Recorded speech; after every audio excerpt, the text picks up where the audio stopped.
नमस्कार दोस्तों, प्रज्ञान आईसीएस के यूट्यूब चैनल में आप सभी लोगों का बहुत-बहुत स्वागत है।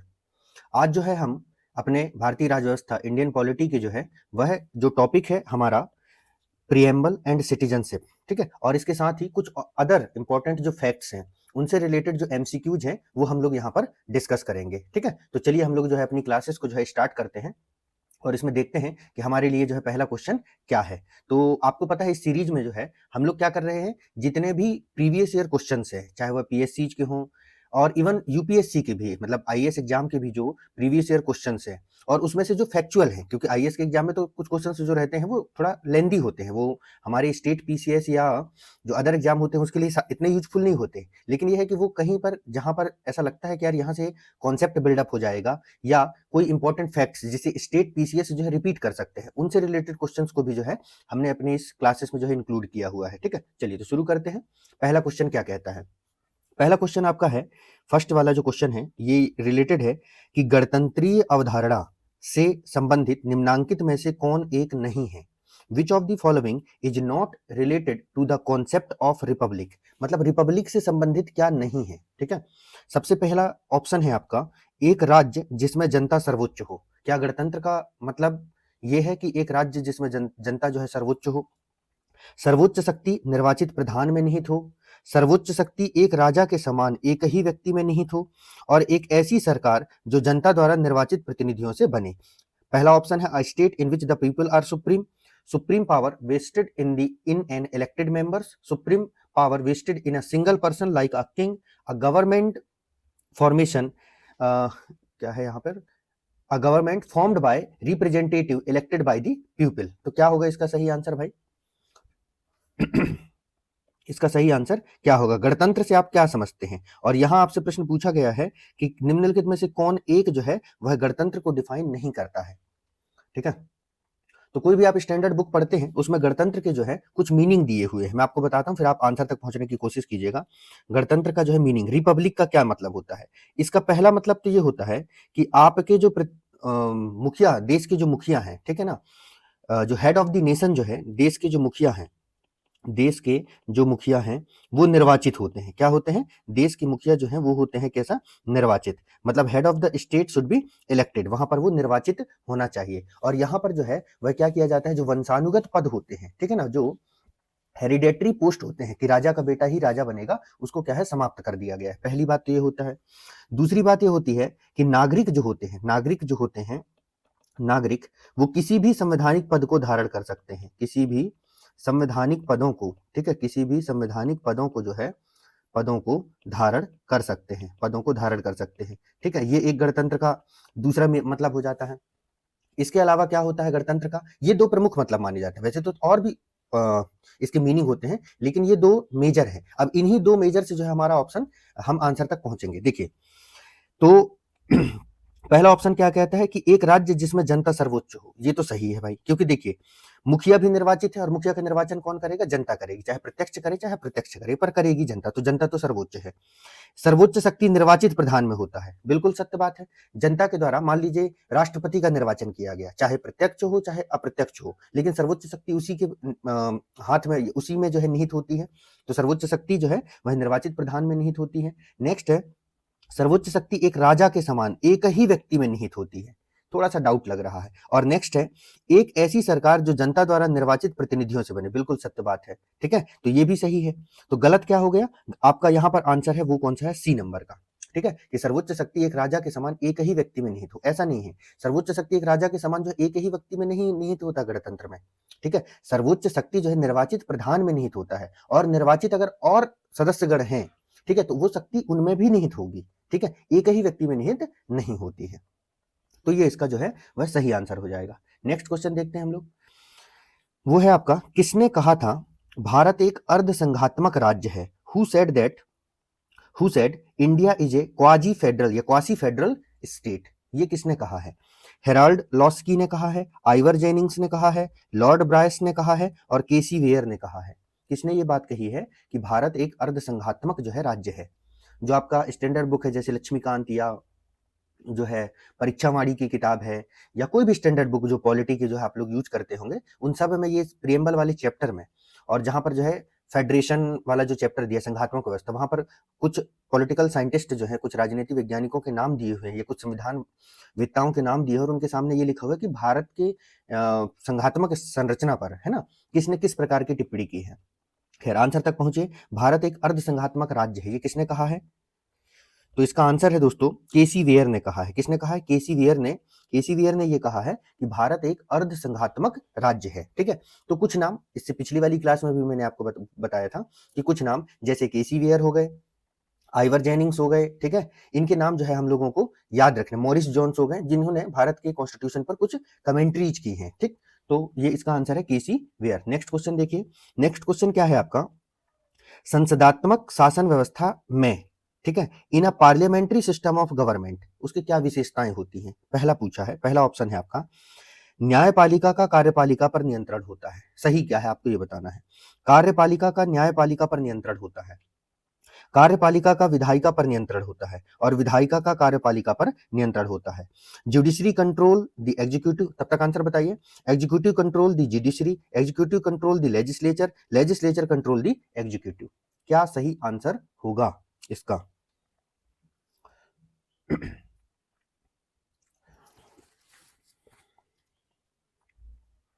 तो इसका सही आंसर होगा आपका जो है, जो सही आंसर है आपका संसदात्मक व्यवस्था, ये पार्लियामेंट्री सिस्टम। तो पार्लियामेंट्री सिस्टम का क्या मतलब होता है भैया? पार्लियामेंट्री सिस्टम का मतलब ये होता है कि जिसमें विधायिका के सदस्य ही कार्यपालिका के सदस्य बनते हैं। क्या होता है यहाँ पर?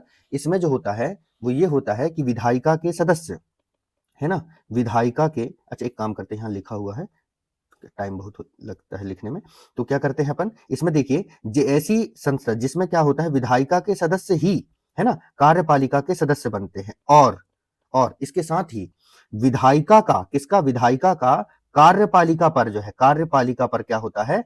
नियंत्रण होता है। इसी यही होता है संसदीय शासन का स्वरूप।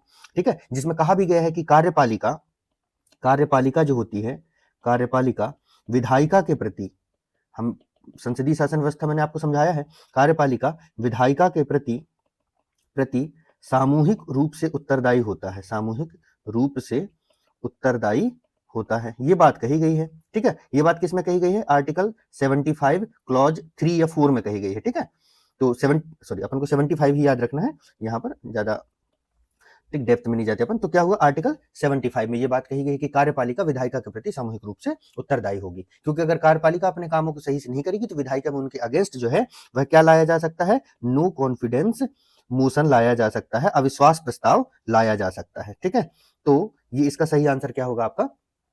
डी होगा। तो देखिए किस तरीके से जो आपके जो पॉलिटी है, भारतीय राजव्यवस्था और इवन जो अदर सब्जेक्ट्स हैं, वहां पर जो कॉन्सेप्चुअल चीजें हैं उनसे भी ऑब्जेक्टिव क्वेश्चन बनाए जा सकते हैं। जनरली क्या रहता है कि हम फैक्ट्स याद कर लेते हैं और फैक्ट्स वाले क्वेश्चन हमारे एग्जाम में हम सही भी कर लेते हैं। ठीक है, क्योंकि वो चीजें हम याद कर लेते हैं बार बार प्रैक्टिस करके। लेकिन जो कॉन्सेप्ट वाली चीजें, कॉन्सेप्ट हम उतने ठीक से समझे नहीं रहते, तो होता क्या है कि ऐसे क्वेश्चन जो पूछ लिए जाते हैं तो यहाँ पर जो है हम फंस जाते हैं। क्यों? क्योंकि हम चीजों को ठीक से समझे नहीं, तो दिक्कत हो जाती है ना।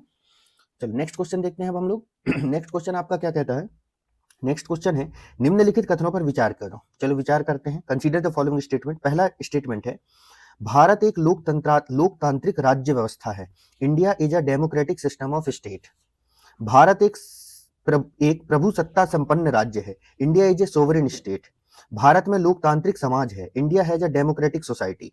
भारत एक कल्याणकारी राज्य है। India is a welfare state. उपरोक्त कथनों में से क्या सही है? आपको यह बताना है इनमें से कौन कौन सा स्टेटमेंट जो है वह सही है।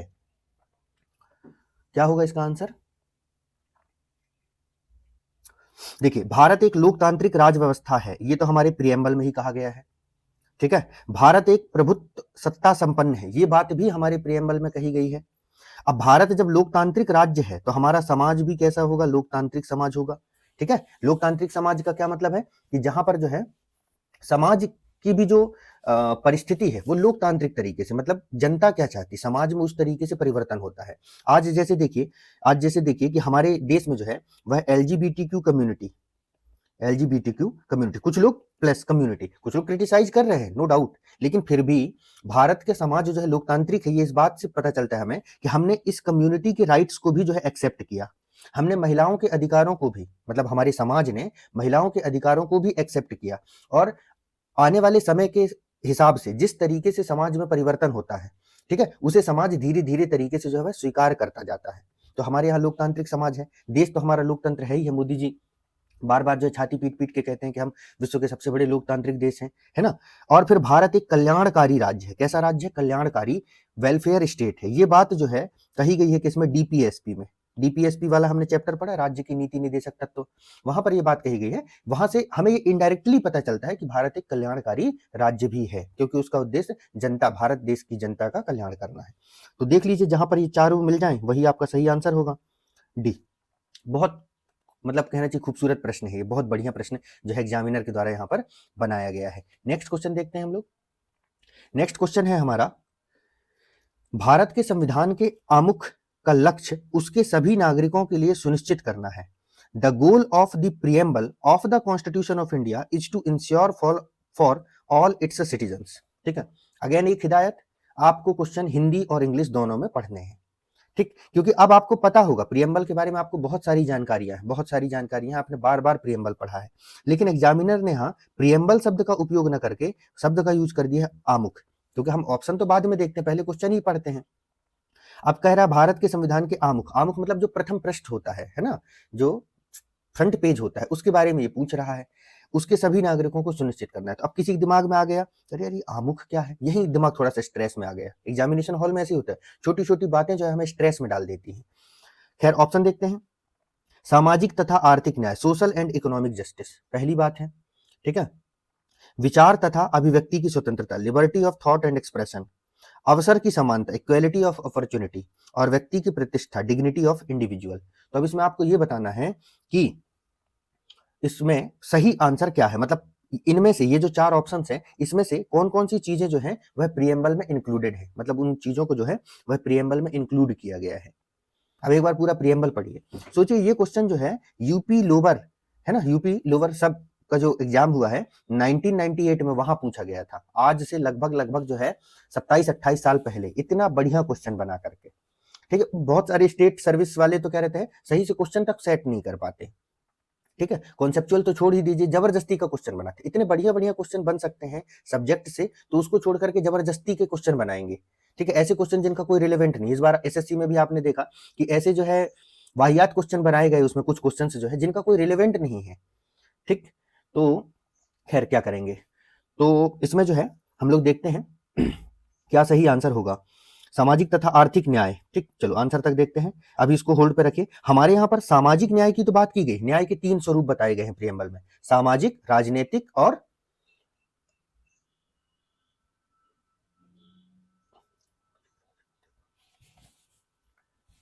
जस्ट अ मिनट, 3 न्याय है ना हमारे प्रियम्बल में, जो है न्याय की 3 अवधारणा है, उसमें से जो है इसके सभी नागरिकों को सामाजिक, राजनीतिक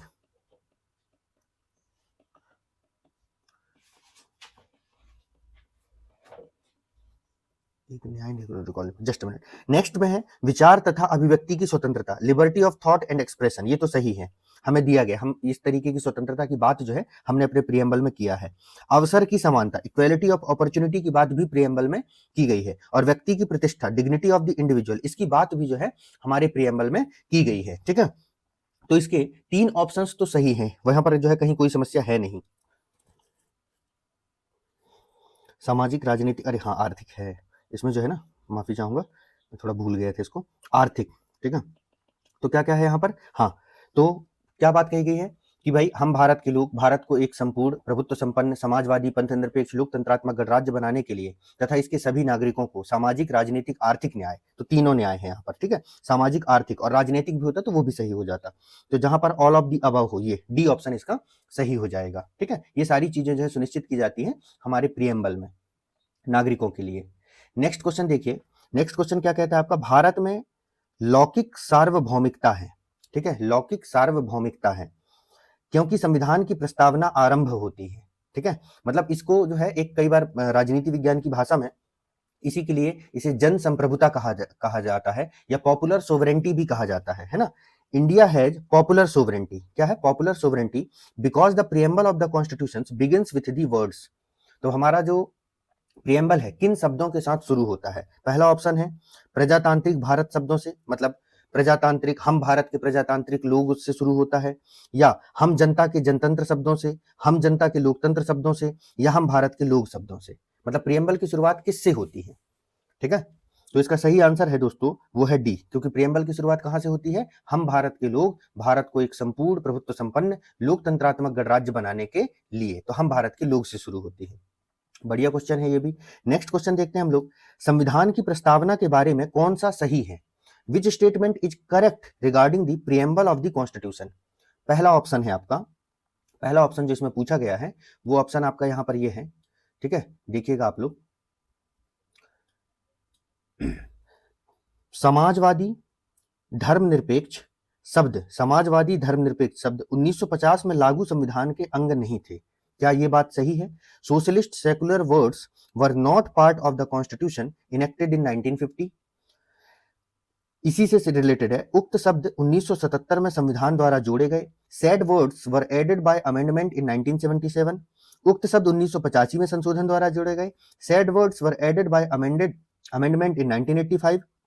उक्त शब्द संविधान की प्रस्तावना के अंग नहीं है। Said words are not part of the preamble of the constitution. तो आपको ये बताना है कि सही क्या है, इसमें से जो है इस सारे ऑप्शंस में से कौन सा ऑप्शन सही है। तो इसका सही ऑप्शन है, और एमपीपीएससी 2005 का प्रश्न, बहुत बढ़िया प्रश्न है ये, ठीक है। इसका सही आंसर है दोस्तों ए ऑप्शन। कौन सा ऑप्शन? A option. क्योंकि जैसा कि आप लोग जानते हैं, समाजवादी और धर्मनिरपेक्ष शब्द जो है 1950 में जो लागू हुआ था संविधान, उसके अंग नहीं थे, क्योंकि तीन शब्द, एक तो आपका क्या है समाजवादी, एक है धर्मनिरपेक्ष, और इसके साथ ही अखंडता। क्या है? कौन सा शब्द? अखंडता। इन तीन शब्दों को जो है भारत के संविधान के प्रियम्बल में कहां पर? प्रियम्बल में 42nd कॉन्स्टिट्यूशनल अमेंडमेंट एक्ट 1976 के द्वारा जो है ऐड किया गया है। इसके पहले ये तीन शब्द भारत के संविधान में नहीं थे। अब ये कह रहा है 1977 में जोड़े गए थे, गलत है। 76 में जोड़े गए थे, 85 में सरासर गलत बात कर रहा है। और उक्त शब्द संविधान की प्रस्तावना के अंग नहीं है, अंग है, क्योंकि जब ये 42वें संविधान संशोधन के द्वारा जो है इसको ऐड कर दिया गया है भारत के संविधान में, तब से जो है मतलब प्रियम्बल में, तब से ये संविधान की प्रियम्बल के वह क्या बन गए हैं? अंग बन चुके हैं, ठीक है, पार्ट बन चुके हैं। तो इस तरीके से क्वेश्चन हो गया। नेक्स्ट क्वेश्चन देखते हैं हम लोग, हमारा नेक्स्ट क्वेश्चन क्या कहता है। नेक्स्ट क्वेश्चन देखिए, कल्याणकारी राज्य वेलफेयर स्टेट का उद्देश्य है। जो कल्याणकारी राज्य है उसका क्या उद्देश्य होता है? The objective of welfare state is, पहला ऑप्शन है अधिकतम संख्या का अधिकतम कल्याण सुनिश्चित करना, to ensure maximum welfare of the maximum number. कमजोर वर्गों के कल्याण का प्रबंध करना, to manage the welfare of weaker section. सभी नागरिकों को स्वास्थ्य सुविधाएं प्रदान करना, to provide health facilities to all citizens, and none of the above. क्या होगा इसका सही आंसर? एक कल्याणकारी राज्य की अवधारणा से आप क्या समझते हैं? किसे जो है कल्याणकारी राज्य माना जाएगा, कहा जाएगा?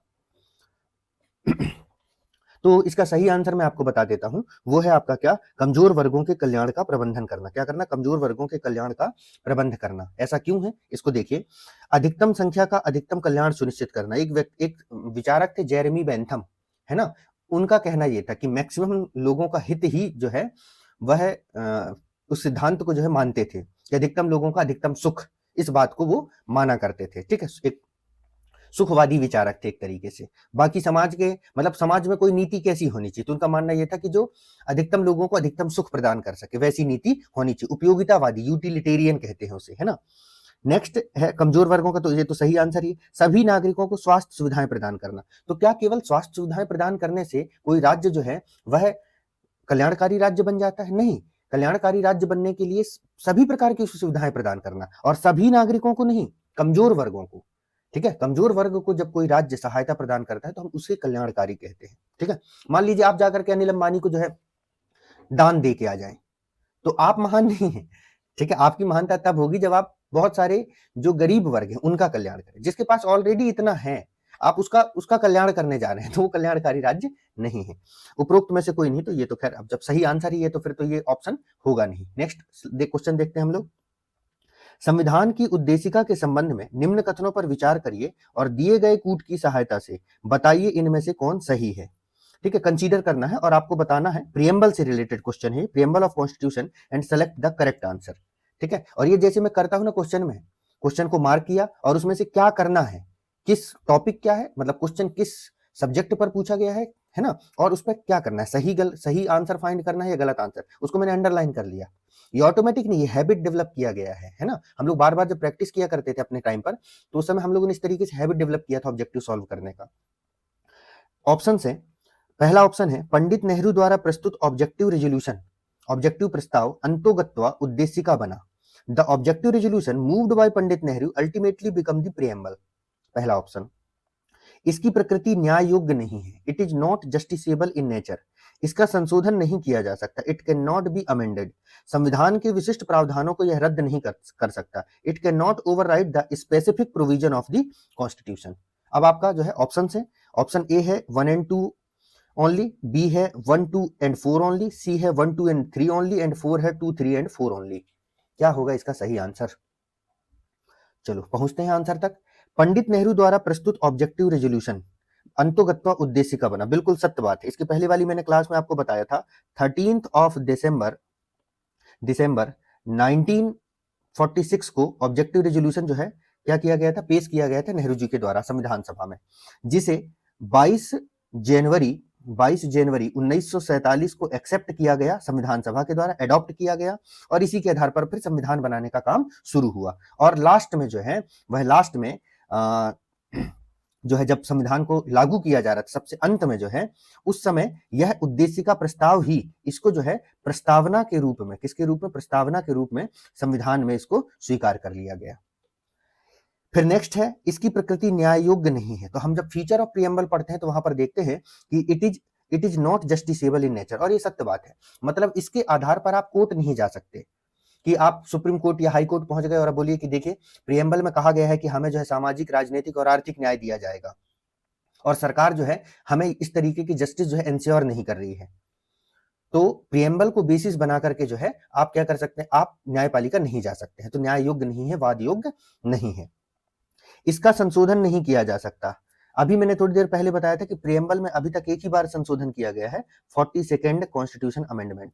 अरे भाई संशोधन नहीं किया जा सकता तो संशोधन होता कैसा? तो ये स्टेटमेंट है गलत, ठीक है। और नेक्स्ट है, संविधान के विशिष्ट प्रावधानों को यह रद्द नहीं कर सकता, it can not override the specific provision of the constitution. तो सत्य बात है, प्रीएम्बल विशिष्ट प्रावधानों को क्यों रद्द करने जाएगा? प्रीएम्बल है ही ऐसा कि वह संविधान के विशिष्ट प्रावधानों के साथ अलाइन करता है, उसका जो है अलाइनमेंट है, ठीक। मतलब प्रीएम्बल में जो बातें कही गई हैं वो बातें, मतलब प्रीएम्बल में ब्रीफली वो बातें की गई हैं, संविधान में उसी को एक्सटेंडेड एक्सप्लेन किया गया है। तो ये प्रोविजन भी गलत है। तो अब अच्छा एक मिनट, ये ABCD की जगह इसको आप 1 2 3 4 कर लीजिए। इसको मैंने सही किया था पर लेकिन कई बार गलतियां हो जाती हैं। तो 1 2 3 4 अब आपको ऑप्शन सेलेक्ट करना है। तो देखिए 3 ऑप्शन गलत है, जहां जहां 3 दिख रहा है सबसे पहले तो उसको आप लोग जो है अलग कीजिए। चलो अब इसमें से 1 और 2 सही हो सकते, बहुत बढ़िया ऑप्शन सेट किया गया है यहाँ। तो 1 और 2 तो सही हो ही सकते हैं, है ही। मान लो हमको केवल 2 स्टेटमेंट भी पता होता, ये आखिरी वाले में कंफ्यूज होते तो गलत आंसर लगा देते। तो इसका सही आंसर है बी, ठीक है। चौथा भी यहाँ पर सही है, ठीक है। चलिए नेक्स्ट क्वेश्चन देखते हैं हम लोग। नेक्स्ट क्वेश्चन क्या कहता है आपका, भारतीय गणतंत्र की 26/11/1950 को, ये एक डेट है, सही संवैधानिक वस्तु स्थिति क्या थी जब संविधान लागू किया गया था, ठीक है। 26/11 नहीं है, 26/1 है ये, है ना, 26/1, ठीक। 26 जनवरी, मतलब सीधी सी बात जो है 26 जनवरी 1950 को क्या स्थिति थी भारतीय गणतंत्र की, ये पूछा गया है इस क्वेश्चन में। What was the exact constitutional status of Indian Republic on 26 January 1915 when the constitution came into force, ठीक है। क्या इसकी वस्तु स्थिति थी, आपको ये बताना है। पहला ऑप्शन है लोकतंत्रात्मक गणतंत्र, डेमोक्रेटिक रिपब्लिक, संपूर्ण प्रभुत्व संपन्न धर्मनिरपेक्ष लोकतंत्रात्मक गणराज्य, सोवरिन सेकुलर डेमोक्रेटिक रिपब्लिक। संपूर्ण प्रभुत्व संपन्न लोकतंत्रात्मक गणराज्य, सोवरिन डेमोक्रेटिक रिपब्लिक, संपूर्ण प्रभुत्व संपन्न समाजवादी धर्मनिरपेक्ष लोकतंत्रात्मक गणराज्य, सोवरिन सोशलिस्ट, है ना, यहाँ पर जो है सोशलिस्ट है, ये थोड़ा सा बीच में मैं आके डिस्टर्ब कर रहा हूँ उसको, थोड़ी देर में थोड़ा नीचे हो जाता हूँ। Secular, sovereign secular, socialist secular democratic Republic. क्या सही आंसर होगा भाई? इसका सही आंसर तुम लोग ऐसे पहुंचोगे, सॉरी आप लोग ऐसे पहुंचेंगे कि यहां पर जो है 42nd अमेंडमेंट हुआ, इसमें 3 शब्द जोड़े गए, मैंने अभी आपको बताया। एक तो जोड़ा गया क्या, सोशलिस्ट मतलब समाजवाद, फिर जोड़ा गया सेकुलर, और फिर है इंटीग्रिटी, अखंडता जोड़ी गई, ठीक है। यूनिटी एंड इंटीग्रिटी, यूनिटी पहले से था, इंटीग्रिटी ऐड की गई। ये 3 शब्द जो है ऐड किए गए। तो ये तो ऐड किए गए थे 1976 में। इसके पहले तो ये भारत के संविधान में थे नहीं, भारत के संविधान की प्रस्तावना में इन शब्दों का प्रयोग तो किया नहीं गया था। तो फिर भी एग्जामिनर ने फंसाया है, पर फिर भी चलो हम एलिमिनेट करते हैं। जहां पर धर्मनिरपेक्ष दिख रहा है, ये ऑप्शन नहीं होगा हमारा। संपूर्ण प्रभुत्व संपन्न लोकतंत्रात्मक गणराज्य हो सकता है, हो सकता है, पहला और तीसरा हो सकता है। समाजवादी धर्मनिरपेक्ष ये नहीं हो सकता। तो चलो 2 तो एलिमिनेट कर दिए, क्योंकि 1950 को ये नहीं। अब आता है लोकतंत्रात्मक गणराज्य है, संपूर्ण प्रभुत्व संपन्न। अब आप प्रियम्बल अच्छे से पढ़ें तो आपको पता है इसकी शुरुआत होती है कैसे। हम भारत के लोग भारत को एक संपूर्ण प्रभुत्व संपन्न लोकतंत्रात्मक गणराज्य बनाने के लिए, तो कैसा है उसमें प्रियम्बल कैसे शुरू होता है, संपूर्ण प्रभुत्व संपन्न लोकतंत्रात्मक गणराज्य, सोवरिन डेमोक्रेटिक रिपब्लिक। ये स्थिति थी 1950 को भारत की। ठीक है, चलिए तो ये हो गया। नेक्स्ट क्वेश्चन देखते हैं हम लोग। सही आंसर क्या है उसका, सी है ना। नेक्स्ट क्वेश्चन क्या कहता है, निम्नलिखित में से कौन सही है, which of the following is correct, है ना, सही बताना है हमको। ए ऑप्शन है आपका, सामाजिक समानता संविधान में प्रत्याभूत नहीं है। ठीक है, social equality is not guaranteed in the constitution. देश में सामाजिक समानता पहले से ही विद्यमान थी, social equality already existed in the country. सामाजिक समानता संविधान में प्रत्याभूत है, social equality is guaranteed in the constitution. उपयुक्त में से कोई नहीं, नन ऑफ दी अबव। क्या होगा इसका सही आंसर, ये आपसे पूछा गया है। ठीक है, तो यहां पर देखिए आप कि सामाजिक समानता संविधान में प्रत्याभूत नहीं है, गलत ऑप्शन है। आर्टिकल 14 से लेकर के 18 तक क्या पढ़ते हो बंधु, यही तो पढ़ते हो, समानता का अधिकार। ठीक है, और उसमें हर प्रकार की सामाजिक समानता की भी तो बात की गई है ना, कि आपके साथ आपके जो है जाति धर्म लिंग के आधार पर भेदभाव नहीं किया जाएगा किसी भी व्यक्ति के साथ। तो देश में सामाजिक समानता पहले से विद्यमान। अगर ऐसा होता तो फिर हमें समानता के अधिकार को इनकॉर्पोरेट करने की जरूरत ही क्या थी कॉन्स्टिट्यूशन में, जब समानता पहले से है। भाई जो चीज हमें हमारे पास पहले से वही चीज हम मार्केट से खरीद के थोड़ी लाएंगे। ठीक है, हम मार्केट से वो चीजें खरीद के लाएंगे जो हमारे पास नहीं है। ठीक है, अगर मैं एक किसान हूं, मेरे घर में जो है अनाज पर्याप्त मात्रा में हो रहा है, पर उसकी पैदावार है, तो मैं मार्केट से अनाज नहीं खरीदूंगा, क्योंकि अनाज मैं खुद एक कृषक हूं। वैसा ही यहां पर है, सामाजिक समानता संविधान में प्रत्याभूत है। मोस्ट एप्रोप्रिएबल भी यही है कि हमारे संविधान में जो है गारंटेड है, आर्टिकल 14 से 18 तक के प्रोविजन में, डीपीएसपी में भी इसकी बात की गई है, और बहुत सारी जगहों पर रिजर्वेशन जहां दिया गया है, आर्टिकल 330 जहां पर लोकसभा में सीटों के आरक्षण की बात की गई, आर्टिकल 332 जहां पर जो है विधानसभाओं में सीटों के आरक्षण की बात की गई है। तो ये सब है ना, उपयुक्त में से कोई नहीं, तो खैर ये तो होगा नहीं। नेक्स्ट क्वेश्चन देखते हैं हम लोग।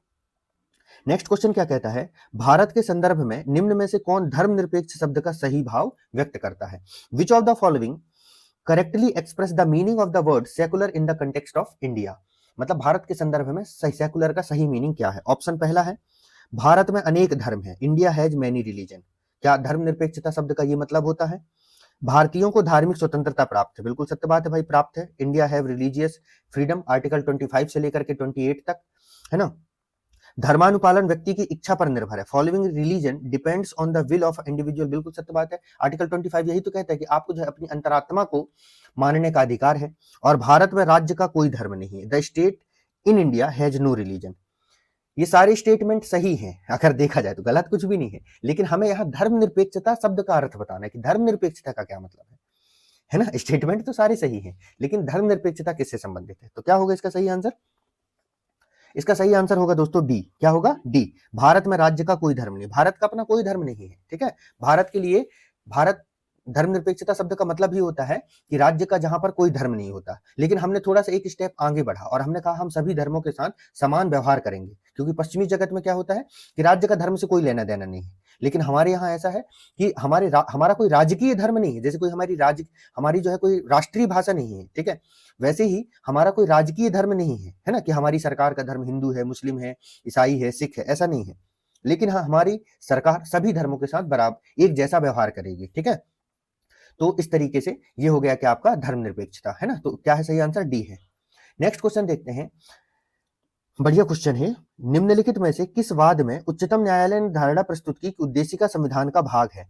इन which of the following cases did the Supreme Court propound that the view that is preamble is part of constitution. पहला ऑप्शन है, यूनियन ऑफ इंडिया बनाम डॉक्टर कोयली, Banaras Das State of UP, Bombay SR Bombay बनाम Union of India, Malak Singh बनाम State of Punjab. क्या है इसका सही आंसर, कि उच्चतम न्यायालय ने किस में ये बात कही कि जो प्रियम्बल है, जो उद्देशिका है, वह संविधान का भाग है। ठीक है, क्योंकि सबसे पहले प्रियम्बल से रिलेटेड जो केस आए थे उसमें से 3 मेजर केसेस हैं, 3-4 मेजर केसेस हैं। तो सबसे पहले नंबर का जो केस है वो है आपका क्या, बेरूबारी। क्या है? बेरूबारी। बेरूबारी केस है आपका 1960 का, 1960 का बेरूबारी केस है।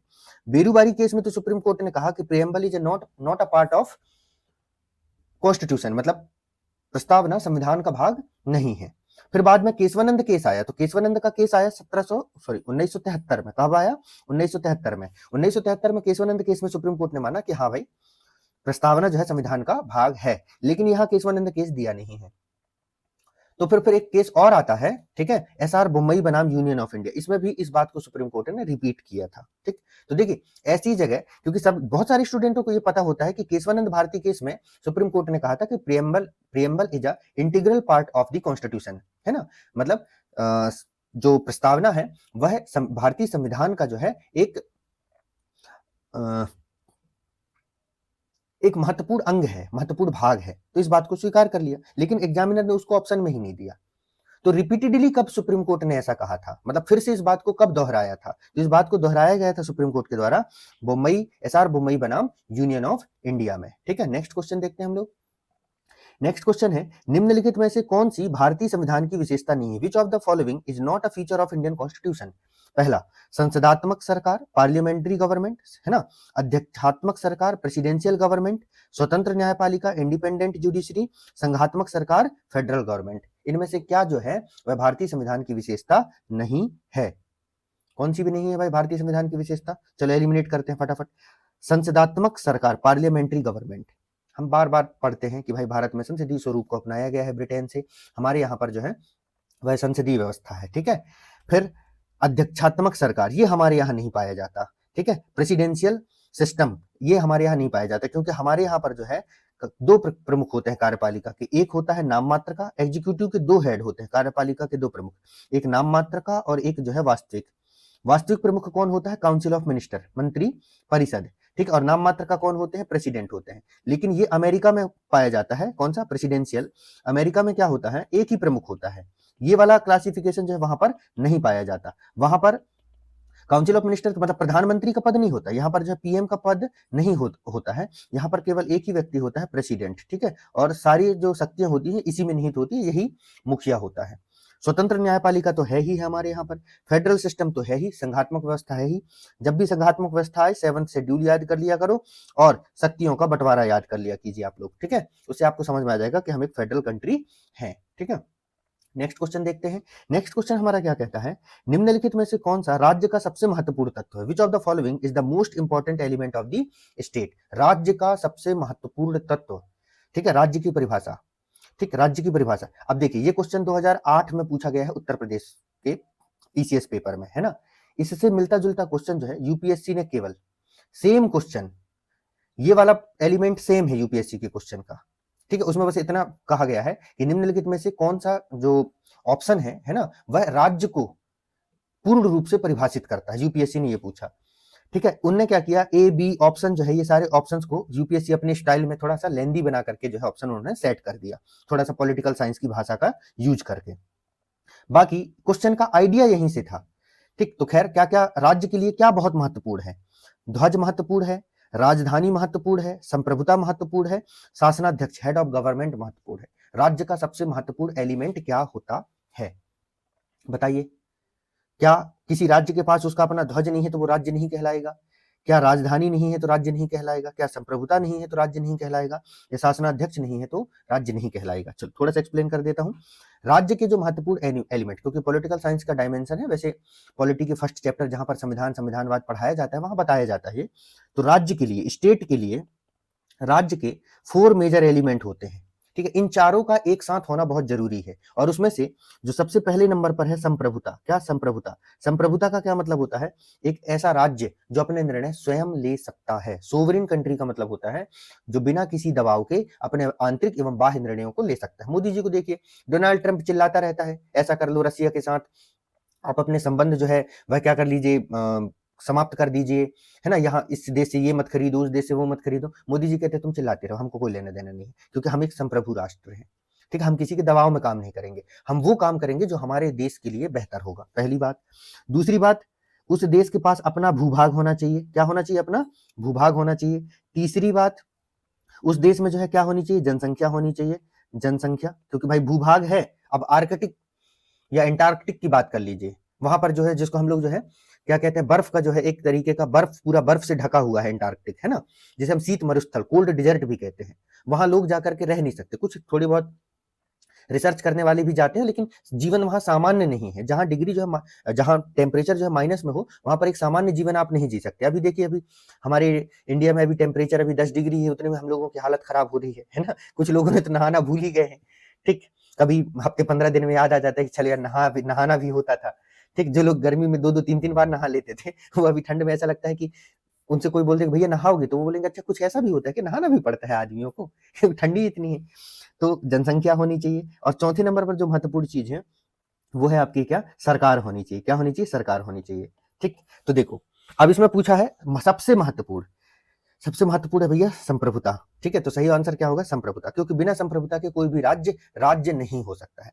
किसी देश के पास भूभाग है, जैसे फिलीपींस का भी आप देख लीजिए, पैलेस्टाइन, ठीक है, भूभाग है, वो वाला जो पूरा एरिया इजराइल के साथ जो कन्फ्लिक्ट में है ना। फिर उनके पास जनसंख्या भी है, उनकी अपनी सरकार भी है, लेकिन उनके पास क्या नहीं है? संप्रभुता नहीं है। उसको अभी अंतरराष्ट्रीय मान्यता नहीं मिली, प्रदान की गई है। वैसे ही एक कोई भारत के बाबा है, उन्होंने कोई सा जो है एक कोई सा आइलैंड खरीद लिया है, और वहां पर उन्होंने, उनके पास जनसंख्या भी है, भूभाग भी है, जनसंख्या भी है, सरकार भी स्थापित कर ली है, खुद ही की उन्होंने सरकार बना ली है। क्या तो नाम दिया है उनको, मैं रिकॉल नहीं कर पा रहा हूँ, लेकिन क्या नहीं, उनके पास संप्रभुता नहीं, क्योंकि उनको अभी मान्यता नहीं मिली है। नेक्स्ट क्वेश्चन देखते हैं हम लोग। भारतीय संविधान की प्रस्तावना के सिलसिले में निम्नलिखित में से कौन सा क्रम सही है? प्रियम्बल से रिलेटेड है ना। Which of the following sequence is correct regarding the preamble of Indian constitution? पहला, गणतंत्र, जनवादी, धर्मनिरपेक्ष, समाजवादी, संप्रभु, republic, people's, secular, socialist, sovereign. क्रम क्या है इसका? Sovereign, socialist, people's, secular, republic, मतलब संप्रभु, समाजवादी, जनवादी, धर्मनिरपेक्ष, republic, sovereign, people's, secular, socialist, republic. Next, सार्वभौमिक सत्ता संपन्न, मतलब यही सोवरेंटी को ही यही कह रहा है, समाजवादी, पंथ निरपेक्ष, लोकतंत्रात्मक, गणतंत्र, sovereign, socialist, secular, democratic, Republic. क्या है इसका सही आंसर? आपको क्रम में बताना है। तो जब भी ऐसा आए तो फिर एक बार जो है गहरी सांस लीजिए और प्रियम्बल को बोलना शुरू कर दीजिए मन ही मन। एग्जामिनेशन हॉल में चिल्लाने बस मत लगना, ठीक है, क्योंकि आपका जो है, आपका इसमें सही आंसर क्या होगा? इसके लिए हम भारत के लोग, भारत को एक संपूर्ण प्रभुत्व संपन्न, तो जहां पर सार्वभौम सत्ता संपन्न दिख गया, ठीक है। चलो, एग्जामिनर ने वैसे तीन ऑप्शन की शुरुआत इसी शब्द से की है। चलो, पहला तो अलग हो गया, संपूर्ण प्रभुत्व संपन्न। फिर समाजवादी, पंथ निरपेक्ष, चलो समाजवादी यहां भी दिख गया, पंथ निरपेक्ष यहां भी दिख गया, सोशलिस्ट, सेकुलर, पहला वाला। अब हम कंफ्यूज किस में से हो रहे थे? इन दो ऑप्शन में से। तो सोशलिस्ट, पीपुल्स, पीपुल्स, सेकुलर, दोनों ये भी गलत हो गए। आंसर हमें मिल चुका है समाजवादी, पंथ निरपेक्ष, लोकतंत्रात्मक गणराज्य बनाने के लिए। तो प्रियम्बल, एग्जामिनर ये चाहते हैं कि आपको प्रियम्बल जो है वो याद होना चाहिए, है ना, एटलीस्ट कहीं बोल ना सके पर, लेकिन आपके दिमाग में क्लियर होना चाहिए। और मैं आपको एक बात बता दूं, एज ए स्टूडेंट आप लोग इस बात को ध्यान में रखिएगा कि यहाँ पर जो हम एग्जामिनेशन हॉल में यहाँ कंफ्यूज हो जाते हैं कि पहले धर्मनिरपेक्ष है या समाजवादी है, मतलब पहले पंथ निरपेक्षता है या समाजवादी है, क्योंकि ऐसा भी निकल जाता है मुंह से।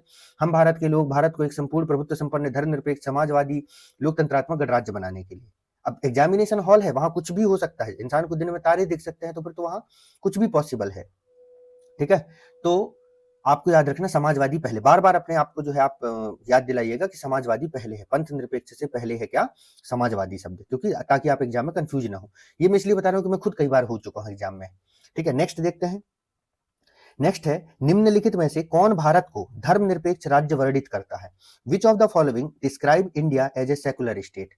पहला ऑप्शन है मौलिक अधिकार, फंडामेंटल राइट, संविधान की प्रस्तावना, preamble of constitution, 9th schedule, राज्य की नीति निर्देशक तत्व। मतलब कहां से पता चलता है हमको कि हम एक धर्मनिरपेक्ष राष्ट्र हैं?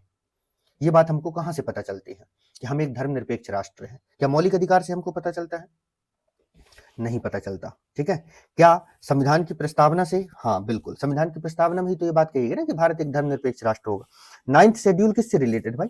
9th शेड्यूल जो है आपकी भूमि सुधार कानूनों से संबंधित है, और राज्य की नीति निर्देशक तत्व में तो ये बात कही नहीं गई। यूसीसी की बात कही गई है आर्टिकल 44 में, आर्टिकल 44 में यूसीसी, एक समान नागरिक संहिता की बात कही गई है, लेकिन स्पष्ट रूप से धर्मनिरपेक्षता की बात कहां की गई? संविधान की प्रस्तावना में की गई है। नेक्स्ट क्वेश्चन देखते हैं हम लोग।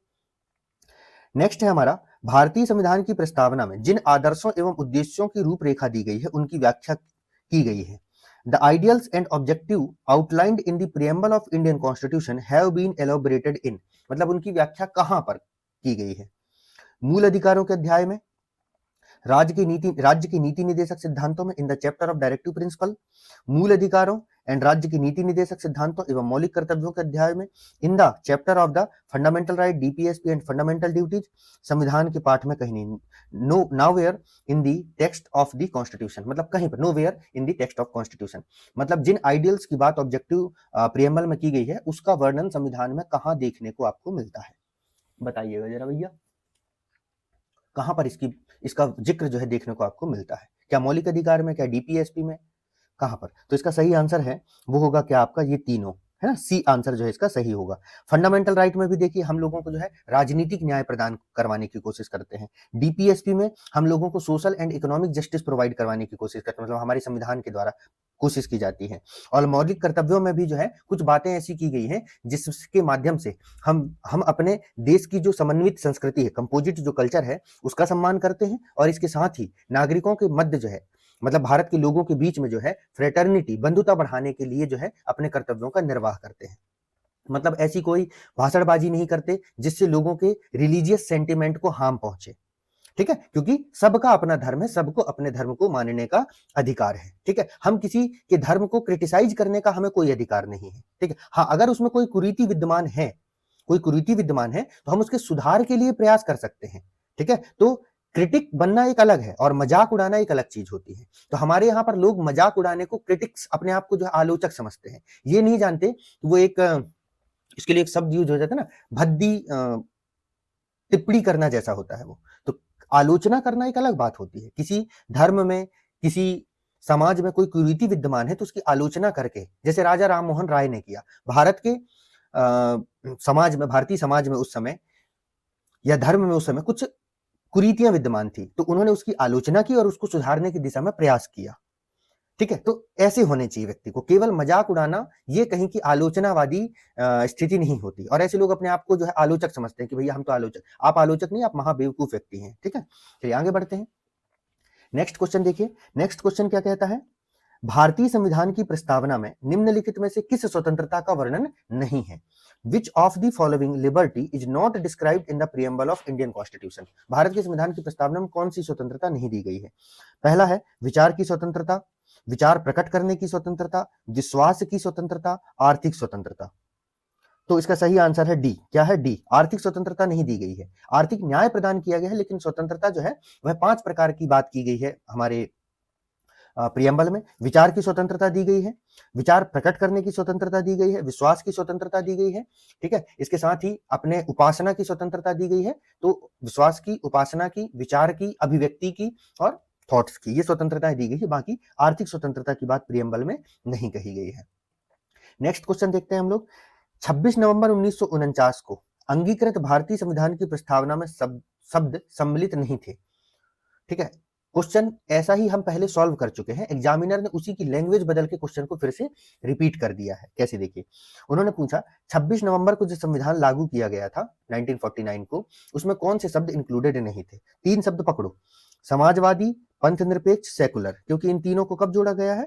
1976 में जोड़ा गया है 42वें संविधान संशोधन के द्वारा, ठीक है। तो ये तो नहीं रहे होंगे, तो यहां जहां पर ये तीनों दिख जाए वो सही आंसर होगा, ए नंबर का इसका सही आंसर होगा।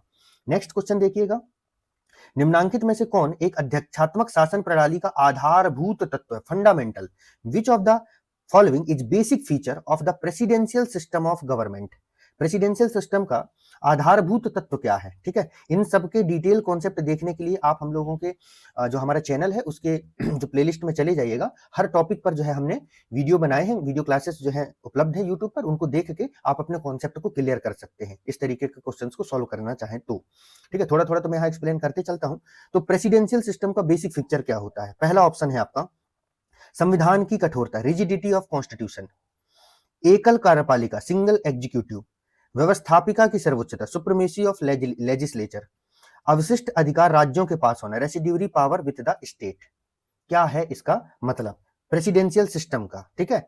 दो चीजें हैं, देखो संविधान की कठोरता ये हो सकता है, लेकिन ये एकमात्र और बहुत आधारभूत फंडामेंटल नहीं है। जहां पर प्रेसिडेंशियल सिस्टम होता है, अध्यक्षीय सिस्टम होता है, वहां पर संविधान लचीला भी हो सकता है और वहां संविधान कठोर भी हो सकता है। लेकिन ये मुख्य फीचर है संघात्मक व्यवस्था का, तो इसको अलग कर दो। सिंगल एग्जीक्यूटिव, आंसर यही है ना। कैसे, पहले एलिमिनेट करते हैं। व्यवस्थापिका की सर्वोच्चता, सुप्रीमेसी ऑफ लेजिस्लेचर, ये नहीं है, ये संसदीय व्यवस्था का है। कहां का है? संसदीय व्यवस्था में जो पार्लियामेंट्री सिस्टम होता है वहां पर विधायिका की सर्वोच्चता पाई जाती है, ठीक है। अवशिष्ट अधिकार राज्यों के पास होना, residuary power with the state, ये संघात्मक व्यवस्था की विशेषता है। किसकी विशेषता है? संघात्मक व्यवस्था की। तो देखो एग्जामिनर ने क्या किया है, ये दो फीचर जो है संघात्मक व्यवस्था के ऑप्शन में दिए, ठीक है। ये वाला फीचर जो है संसदीय व्यवस्था का ऑप्शन में दिया, और केवल एक फीचर जो है और जो बहुत महत्वपूर्ण है वो दिया यहाँ पर अध्यक्षीय व्यवस्था का, प्रेसिडेंशियल सिस्टम का। क्योंकि अभी थोड़ी देर पहले हमने एक क्वेश्चन सॉल्व किया है कि अध्यक्षीय व्यवस्था में नाम मात्र और वास्तविक प्रमुख के बीच में कोई अंतर नहीं होता है। यहां पर एक ही हेड होता है, केवल प्रेसिडेंट, ठीक है। प्रधानमंत्री का कोई पोस्ट नहीं है, तो सिंगल एग्जीक्यूटिव होता है यहां पर। तो सही आंसर क्या होगा इसका? आपका 21 का बी, है ना। नेक्स्ट क्वेश्चन देखिए, भारतीय संविधान अधिक कठोर तथा अधिक लचीले के मध्य एक अच्छा संतुलन स्थापित करता है ना। The Indian constitution strike a good balance between rigidity and flexibility, this state is of हुम, मतलब ये किसने कहा है, ठीक है। क्या बी आर अम्बेडकर ने कहा है, या एमपी पाइली ने कहा है, अलेक्जेंड्रोविक्स ने कहा है, या केसी वेयर ने कहा है? एक बात समझिए, पाइली महोदय ने भारतीय संविधान के जो बेसिक फीचर हैं उनसे रिलेटेड कोई कमेंट्री नहीं की है। अलेक्जेंड्रोविक्स का नाम भी जबरदस्ती दिया गया है, पॉलिटिकल साइंस में पढ़ते हैं लेकिन यहां जरूरत नहीं है। बी आर अम्बेडकर, इन्होंने भारतीय संविधान के बारे में बहुत सारे स्टेटमेंट दिए हैं। इनका स्टेटमेंट मतलब इन्होंने अपने स्टेटमेंट संविधान सभा में दिए थे। जब संविधान बनाया जा रहा था तो ड्राफ्टिंग कमेटी के चेयरमैन ही यही थे। तो इनसे पूछा जाता था कि भाई आपने संविधान में ये वाला प्रोविजन क्यों ऐड किया है, तो ये बताते थे कि इस प्रोविजन को ऐड करने के पीछे का लॉजिक क्या है। तो हो सकते हैं। और केसी वेयर, वैसे सही आंसर अब फैक्चुअल है तो आपको याद रखना है, केसी वेयर ने ये कहा है कि भारत का संविधान ना तो अधिक कठोर है और ना ही अधिक लचीला है, मतलब नम्य और अनम्य का सम्मिश्रण है, रिजिडिटी और फ्लेक्सिबिलिटी का मिक्सअप है ना। हमने ये देखा भी है कि भारत के संविधान में हमने मिडिल पाथ को ऑप्ट किया है, मध्यम मार्ग को अपनाया है हर जगह, ऑल ऑन एवरेज जो है सभी जगह हमने मध्यम मार्ग को अपनाया है, ठीक है। तो ये सम्मिश्रण है रिजिडिटी और फ्लेक्सिबिलिटी का। कैसे है? जब मैंने आपको आर्टिकल 368 पढ़ाया है, संविधान संशोधन वाला चैप्टर, वहां इसको मैंने एक्सप्लेन कर दिया है कि क्यों हम लोगों को ये कहा जाता है, ठीक है। नेक्स्ट क्वेश्चन देखिए, नेक्स्ट क्वेश्चन में हमारा क्या है, भारत में प्रजातंत्र इस तथ्य पर आधारित है कि democracy in India is based on the fact that, संविधान लिखित है, द कॉन्स्टिट्यूशन इज रिटन, यहाँ मौलिक अधिकार प्रदान किए गए, fundamental rights are provided here, जनता को सरकारों को चुनने तथा बदलने का अधिकार प्राप्त, people have the right to choose and change government, यहाँ राज्य के नीति निर्देशक तत्व, there are directive principle of state. मतलब लोकतंत्र का क्या मतलब है ये पूछ रहा है, डेमोक्रेसी से आप क्या समझते हैं? तो डेमोक्रेसी की सामान्य परिभाषा क्या होती है? जनता का, जनता के लिए, जनता के द्वारा शासन, ठीक है। Bye the people, for the for the people, bye the people, और एक और क्या है उसका, एक स्टेटमेंट और है, मतलब तीन चीजें उसमें, of the people, for the people, bye the people, ठीक है। जनता का, जनता के लिए, जनता के द्वारा शासन। तो देखो संविधान का लिखित होना ये प्रजातंत्र का कोई पुख्ता उदाहरण नहीं है। बहुत सारे देश हैं जहां लिखित संविधान है लेकिन वहां डेमोक्रेसी होगा इस बात की कोई गारंटी नहीं है। एक तत्व हो सकता है, ब्रिटेन है, वहां लोकतंत्र है लेकिन उसका अधिकांश मतलब जो संविधान है वो अलिखित है। मौलिक अधिकार प्रदान के एक फैक्टर है, डेमोक्रेसी का एक फैक्टर है, लेकिन कंप्लीटली डेमोक्रेसी को डिफाइन नहीं करता है। जनता को सरकार को चुनने तथा बदलने का अधिकार प्राप्त है, वही बात है जनता का, जनता अपने सरकारों का जहां पर चुनाव करती हो, तो इसका सही ऑप्शन क्या होगा? सी है, ठीक है। People have the right to choose and change government, मतलब जनता को जो है अपने सरकार का चुनाव करने की आजादी प्राप्त होती है। अभी हमारे यहाँ तो राइट टू रिकॉल नहीं आया है लेकिन बहुत जल्द ये भी आएगा कि कोई मंत्री मिनिस्टर सही से काम नहीं करेगा तो जनता जो है उसको उसके पद से वापस भी बुला सकती है। अब देखिए नेता गढ़ी कानून बनाते हैं, जब तक कोई बहुत बड़ा आंदोलन नहीं होगा तब तक राइट टू रिकॉल भारतीय संविधान में आना भारत की राज्य व्यवस्था में थोड़ा सा तो इम्पॉसिबल ही है। क्योंकि लोकपाल के लिए देखा आपने, उन्होंने कितने जो है मुश्किल से लोकपाल बिल जो है पारित किया लेकिन इस तरीके से पारित किया कि वो बच सके, ठीक है। क्योंकि भाई जब भ्रष्ट लोग ही सत्ता में बैठे हुए हैं तो वो चोर को आपने तकवारी दिया हुआ है तो कैसे काम चलेगा, है ना। चलिए आगे बढ़ते हैं, नेक्स्ट क्वेश्चन। नेक्स्ट है आपका क्या, राज्यसभा के गठन में प्रतिभा, अनुभव एवं सेवा को प्रतिनिधित्व देने में भारतीय संविधान निर्माता निम्नांकित उदाहरण से प्रभावित हुए थे। ठीक है, in giving representation of talent, experience and service in the formation of the Rajya Sabha, the framers of Indian constitution were influenced by the example of. इसका सही आंसर ही मैं आपको बता देता हूं, इसका आंसर है आयरलैंड। आयरिश गणतंत्र से ये प्रभावित हुए थे, इसको याद कर लेना, कई बार पूछा जाता है एग्जाम में। नेक्स्ट बढ़िया क्वेश्चन है, शून्यकाल संसदीय व्यवस्था किस देश की देन है। मतलब जो संसदीय व्यवस्था में the 0 are in the parliamentary system is the contribution of which country. एक ये क्वेश्चन मैंने यहाँ, वैसे तो पार्लियामेंट वाले चैप्टर में होना चाहिए था, लेकिन एक थोड़ा सा चेंज के लिए, क्योंकि आप प्रियम्बल के क्वेश्चन सॉल्व करते करते जो है वो हो जाता है ना, तो मैंने कहा चलो एक क्वेश्चन इस तरीके का भी रख दें, और ये बहुत इंपॉर्टेंट फैक्ट भी है। तो किसका है भैया, क्या भारत का है, अमेरिका का है, ब्रिटेन का है, स्विट्जरलैंड का है। तो हम आपको बता दें कि ये भारत की ही देन है। संसदीय व्यवस्था में जो शून्यकाल का सृजन, शून्यकाल क्या है संसदीय व्यवस्था में हमने देखा था। शून्यकाल का मतलब ये होता है कि देखिए संसदीय जो कार्यवाही है वो सुबह 11 से 12 के बीच में प्रारंभ होती है। ये जो टाइम होता है इसको प्रश्नकाल कहा जाता है, क्वेश्चन आवर कहा जाता है, प्रश्नकाल। फिर उसके बाद में जो है इनका क्या होता है, लंच ब्रेक होना होता है। तो लंच ब्रेक और इसके बीच में जो है ये 1 घंटे का समय जो है, 1 आवर्स का जो समय है वो खाली रह जाता है। इसीलिए इसको जो है क्या कर दिया गया, 0 आवर, मतलब उसके लिए कोई कुछ निर्धारित नहीं किया गया था संविधान, लोकसभा या राज्य संसद की नियमावली में।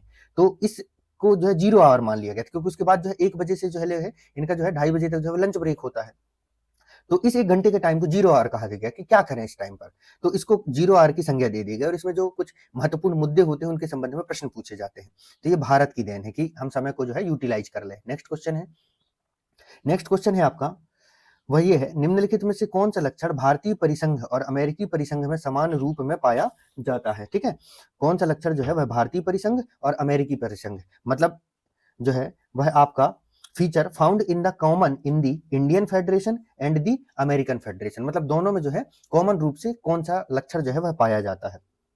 ऑप्शन आपका पहला है एक ही नागरिकता, संविधान की 3 सूचियां, 3 लिस्ट ऑफ कॉन्स्टिट्यूशन, न्यायपालिका की द्वैधता, ड्यूली जुडिशरी, संविधान के निर्वचन के लिए परिसंघीय उच्चतम न्यायालय, a federal supreme court for the interpretation of constitution. क्या होगा भैया इसका सही आंसर, जरा बताइए आप लोग। ठीक है, क्या है इसमें सही आंसर, जो है आप लोग क्या लगाएंगे इसका।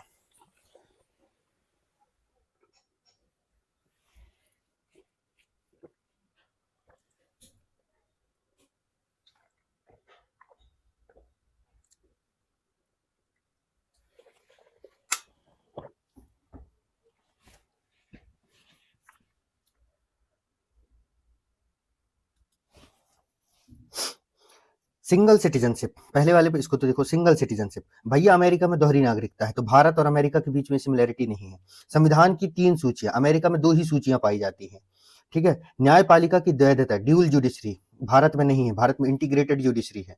और संविधान के निर्वचन के लिए परिसंघीय उच्चतम न्यायालय, a federal supreme court for interpretation of the constitution, ये सत्य बात है।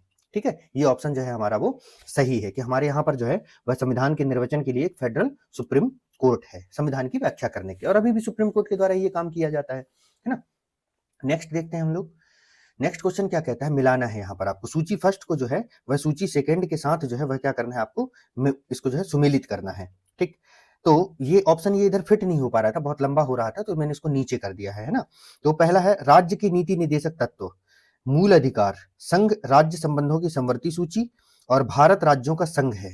ये प्रोविजन किस देश के संविधान से लिए गए हैं। 5 ऑप्शन आपके सामने है, ऑस्ट्रेलिया, कनाडा, आयरलैंड, यूके, संयुक्त राज्य अमेरिका। ठीक है, तो मैं इसको मिला ही देता हूं क्योंकि क्लास काफी लंबी हो रही है, आप लोग भी अपने से मिलाते चलिए, मैं बताते जा रहा हूं। राज्य के नीति निर्देशक तत्व कहां से लिया है हमने, आयरलैंड से लिया है, तो इसके सामने लिख दो 3। मूल अधिकार का कॉन्सेप्ट हमने कहां से लिया है, संयुक्त राज्य अमेरिका से, तो इसके सामने लिख दो 5। संघ राज्य संबंधों में संवर्ती सूची का प्रावधान हमने लिया ऑस्ट्रेलिया से, तो इसके सामने लिख दो 1। भारत राज्यों का संघ है, ये बात हमने कनाडा से लिया है, तो इसके सामने लिख दो 2। अब जहां पर ये ऑप्शन दिख जाए 3, 5, 2, 1, राज्य की नीति निर्देशक तत्व, जहां पर आपको ये 3, 5, 2, 1, तो इसका सही आंसर होगा डी। ठीक है, नेक्स्ट क्वेश्चन देखते हैं, भारत में संवर्ती सूची की संकल्पना, तो अभी हमने देख लिया ऑस्ट्रेलिया के संविधान से, है ना। नेक्स्ट क्वेश्चन देखिए, हाँ ये वाला कर लेते हैं सॉल्व अपन। नीचे दिए गए कूट का उपयोग करते हुए सुमेलित करना है। विधि का शासन, विधि द्वारा स्थापित प्रक्रिया, राष्ट्रपति के विचारार्थ राज्यपाल द्वारा विधेयक सुरक्षित रखना और विस्तृत उभयनिष्ठ सूची, मतलब जो है डिटेल्ड, वह आपका जो है उभयनिष्ठ रेसिड्यूल या रेसिड्यूरी लिस्ट जो है, विस्तृत उभयनिष्ठ, अरे समवर्ती सूची है, ठीक है, कंकरेंट लिस्ट, एग्जाम में हिंदी के शब्द देखो, यहाँ पर इंग्लिश में नहीं आया है, मैं आपको एक्सप्लेन कर देता हूँ इसको इंग्लिश में। विधि का शासन मतलब रूल ऑफ लॉ, विधि द्वारा स्थापित प्रक्रिया मतलब प्रोसीजर एस्टेब्लिश्ड बाय लॉ। राष्ट्रपति के विचारार्थ राज्यपाल द्वारा विधेयक को सुरक्षित रखना मतलब to reserve the bills for by the governor to the president, मतलब राष्ट्रपति के लिए जो है वह विधेयक को क्या करना, रिजर्व करना, मतलब reservation of bill, reservation of bill bye the governor for the president. ये आर्टिकल किस में है, 201 में, 201 अनुच्छेद में है ना, 201 जो अनुच्छेद है वहां पर ये बात कही गई है, ठीक है, 201 में। फिर विस्तृत उभयनिष्ठ सूची, समवर्ती सूची, ये उभयनिष्ठ मतलब समवर्ती, ठीक है, कॉमन या कंकरेंट लिस्ट। तो कंकरेंट लिस्ट, इसको अब आपको मिला लो, कंकरेंट लिस्ट है ऑस्ट्रेलिया से, है ना। राष्ट्रपति के विचारार्थ राज्यपाल द्वारा विधेयक को सुरक्षित रखना, उसके पहले ए को मिलाओ। विधि का शासन हमने लिया है कहां से, इंग्लैंड से, मतलब ब्रिटेन से। विधि द्वारा स्थापित प्रक्रिया हमने लिया है जापान से, और ये जो प्रोविजन है वो है कनाडा से। बहुत अच्छा क्वेश्चन है दोस्तों। तो एक ए का एक हो गया, ए का फर्स्ट, बी का जो है वह हो जाएगा सेकंड, और सी का जो है वह होगा आपका फोर्थ, जहां पर सी का फोर्थ हो, ठीक है। तो ए का ये वाला बी ऑप्शन, ए का 2 है ना, ए का 2, ए का 2, बी का 3, ये है, ये डी ऑप्शन सही होगा, ठीक है। ए का 2, बी का 3, सी का 4 है ना, सी का 4, ठीक है, और डी का पहला, ठीक, ये सही होगा, है ना। नेक्स्ट क्वेश्चन देखते हैं हम लोग। क्वेश्चन नंबर, नेक्स्ट क्वेश्चन है हमारा, फिर वही है, सुमेलित करना है। सुमेलित क्या करना है, आपको जो है कौन सा प्रोविजन कहां से लिया गया है। एक है आपका क्या, मूल अधिकार, फंडामेंटल राइट्स, शासन की संसदीय प्रणाली, पार्लियामेंट्री सिस्टम, इमरजेंसी प्रोविजन, आपात उपबंध, और राज्य की नीति निर्देशक तत्व, डायरेक्टिव प्रिंसिपल। 5 ऑप्शन दिए गए हैं, UK, USA, Ireland, Germany, Canada. अब आपको इसको मिलाना है, ठीक है, चलिए मिलाते हैं। अभी हमने इससे पहले वाले क्वेश्चन में देखा फंडामेंटल राइट जो है वो लिया गया है कहां से, यूएसए से। भारत की संसदीय प्रणाली, पार्लियामेंट्री सिस्टम जो है वो लिया गया है ब्रिटेन से, और ब्रिटेन का नाम बदल के यहां दिया गया है यूके, यूनाइटेड किंगडम। आपात उपबंध, इमरजेंसी प्रोविजन लिया गया है आपका जो है, लिया तो 1935 के एक्ट से गया है, लेकिन यहाँ ऑप्शन नहीं है, इसलिए हम लोग जर्मनी में चले जाएंगे। जर्मनी से हमने मूल अधिकारों का सस्पेंशन लिया, निलंबन लिया है आपातकाल में, है ना। तो खैर ऑप्शन नहीं है, इसलिए जर्मनी में चले गए। राज्य की नीति निर्देशक तत्व, directive principle of state policy हमने कहां से लिया है, आयरलैंड से लिया है। कनाडा को आप लोग अलग कर दीजिए, कनाडा एग्जामिनर ने कंफ्यूज करने के लिए। उत्तर प्रदेश का ये तरीका रहा है ज्यादातर, और ये आईएएस में भी इस तरीके से पूछा गया क्वेश्चन, है ना। तो इसका सही ऑप्शन क्या हो जाएगा भाई, ए का जहां पर आपको जो है 2 दिख जाए, चलो 2 ऑप्शन तो काट दो पहले, ए का 2 दिख जाए और बी का जो है आप लोगों को 1 दिख जाए, हाँ ठीक है, सी ऑप्शन इसका सही ऑप्शन होगा, ठीक है, सी। नेक्स्ट क्वेश्चन देखते हैं हम। लोकहित मुकदमे की संकल्पना का प्रारंभ हुआ था, the concept of public interest litigation originated in. इस क्वेश्चन को इसलिए रखा क्योंकि आजकल ये समय काफी चर्चा में बना हुआ है। अभी काफी सारा जुडिशरी जो है काफी एक्टिवली काम कर रही है, इसलिए लोकहित के संबंध में आप लोग जब मेंस का एग्जाम दीजिएगा तो वहां पर भी ये टॉपिक जुडिशरी से रिलेटेड, खास करके जुडिशियल एक्टिविज्म हो गया, ठीक है, फिर जुडिशियल पैसिविज्म हो गया, फिर आपके जो है पब्लिक इंटरेस्ट लिटिगेशन हो गए, ये टॉपिक अच्छे से पढ़ के जाइए। ग्राम न्यायालय हो गए, ठीक है, फिर आपके जो मोबाइल कोर्ट हो गए, फैमिली कोर्ट हो गए, नालसा हो गया, ये सब टॉपिक अब बहुत इंपॉर्टेंट है। जुडिशरी बहुत एक इंपॉर्टेंट टॉपिक है ना। तो इसका प्रारंभ कहां से हुआ था, यूनाइटेड किंगडम से, ऑस्ट्रेलिया से, यूएसए से, या कनाडा से, कहां से हुआ है भैया, तो हुआ है यूनाइटेड स्टेट से। मैंने आपको बोला था जहां पर भी नागरिक अधिकारों को बढ़ावा देने की बात आए, नागरिक अधिकारों को जो है वह बढ़ावा देने की बात आए, वहां पर अमेरिका पहुंच जाना तुम लोग, ठीक है, क्योंकि अमेरिका में लोगों को सबसे ज्यादा अधिकार प्राप्त है ना। नेक्स्ट क्वेश्चन, न्यायिक पुनरावलोकन की व्यवस्था, ठीक है, जुडिशियल रिव्यू एग्जिस्ट केवल भारत में, ओनली इन इंडिया, केवल यूएसए में, ओनली इन यूएसए, भारत और यूएसए दोनों में, इन इंडिया एंड यूएसए दोनों, केवल यूके में, ठीक है। तो इसका सही आंसर क्या होगा, सी, क्योंकि न्यायिक पुनरावलोकन जुडिशियल रिव्यू, ठीक है, ये कहां पर है, इंडिया में भी है और यूएसए में भी है, ठीक है।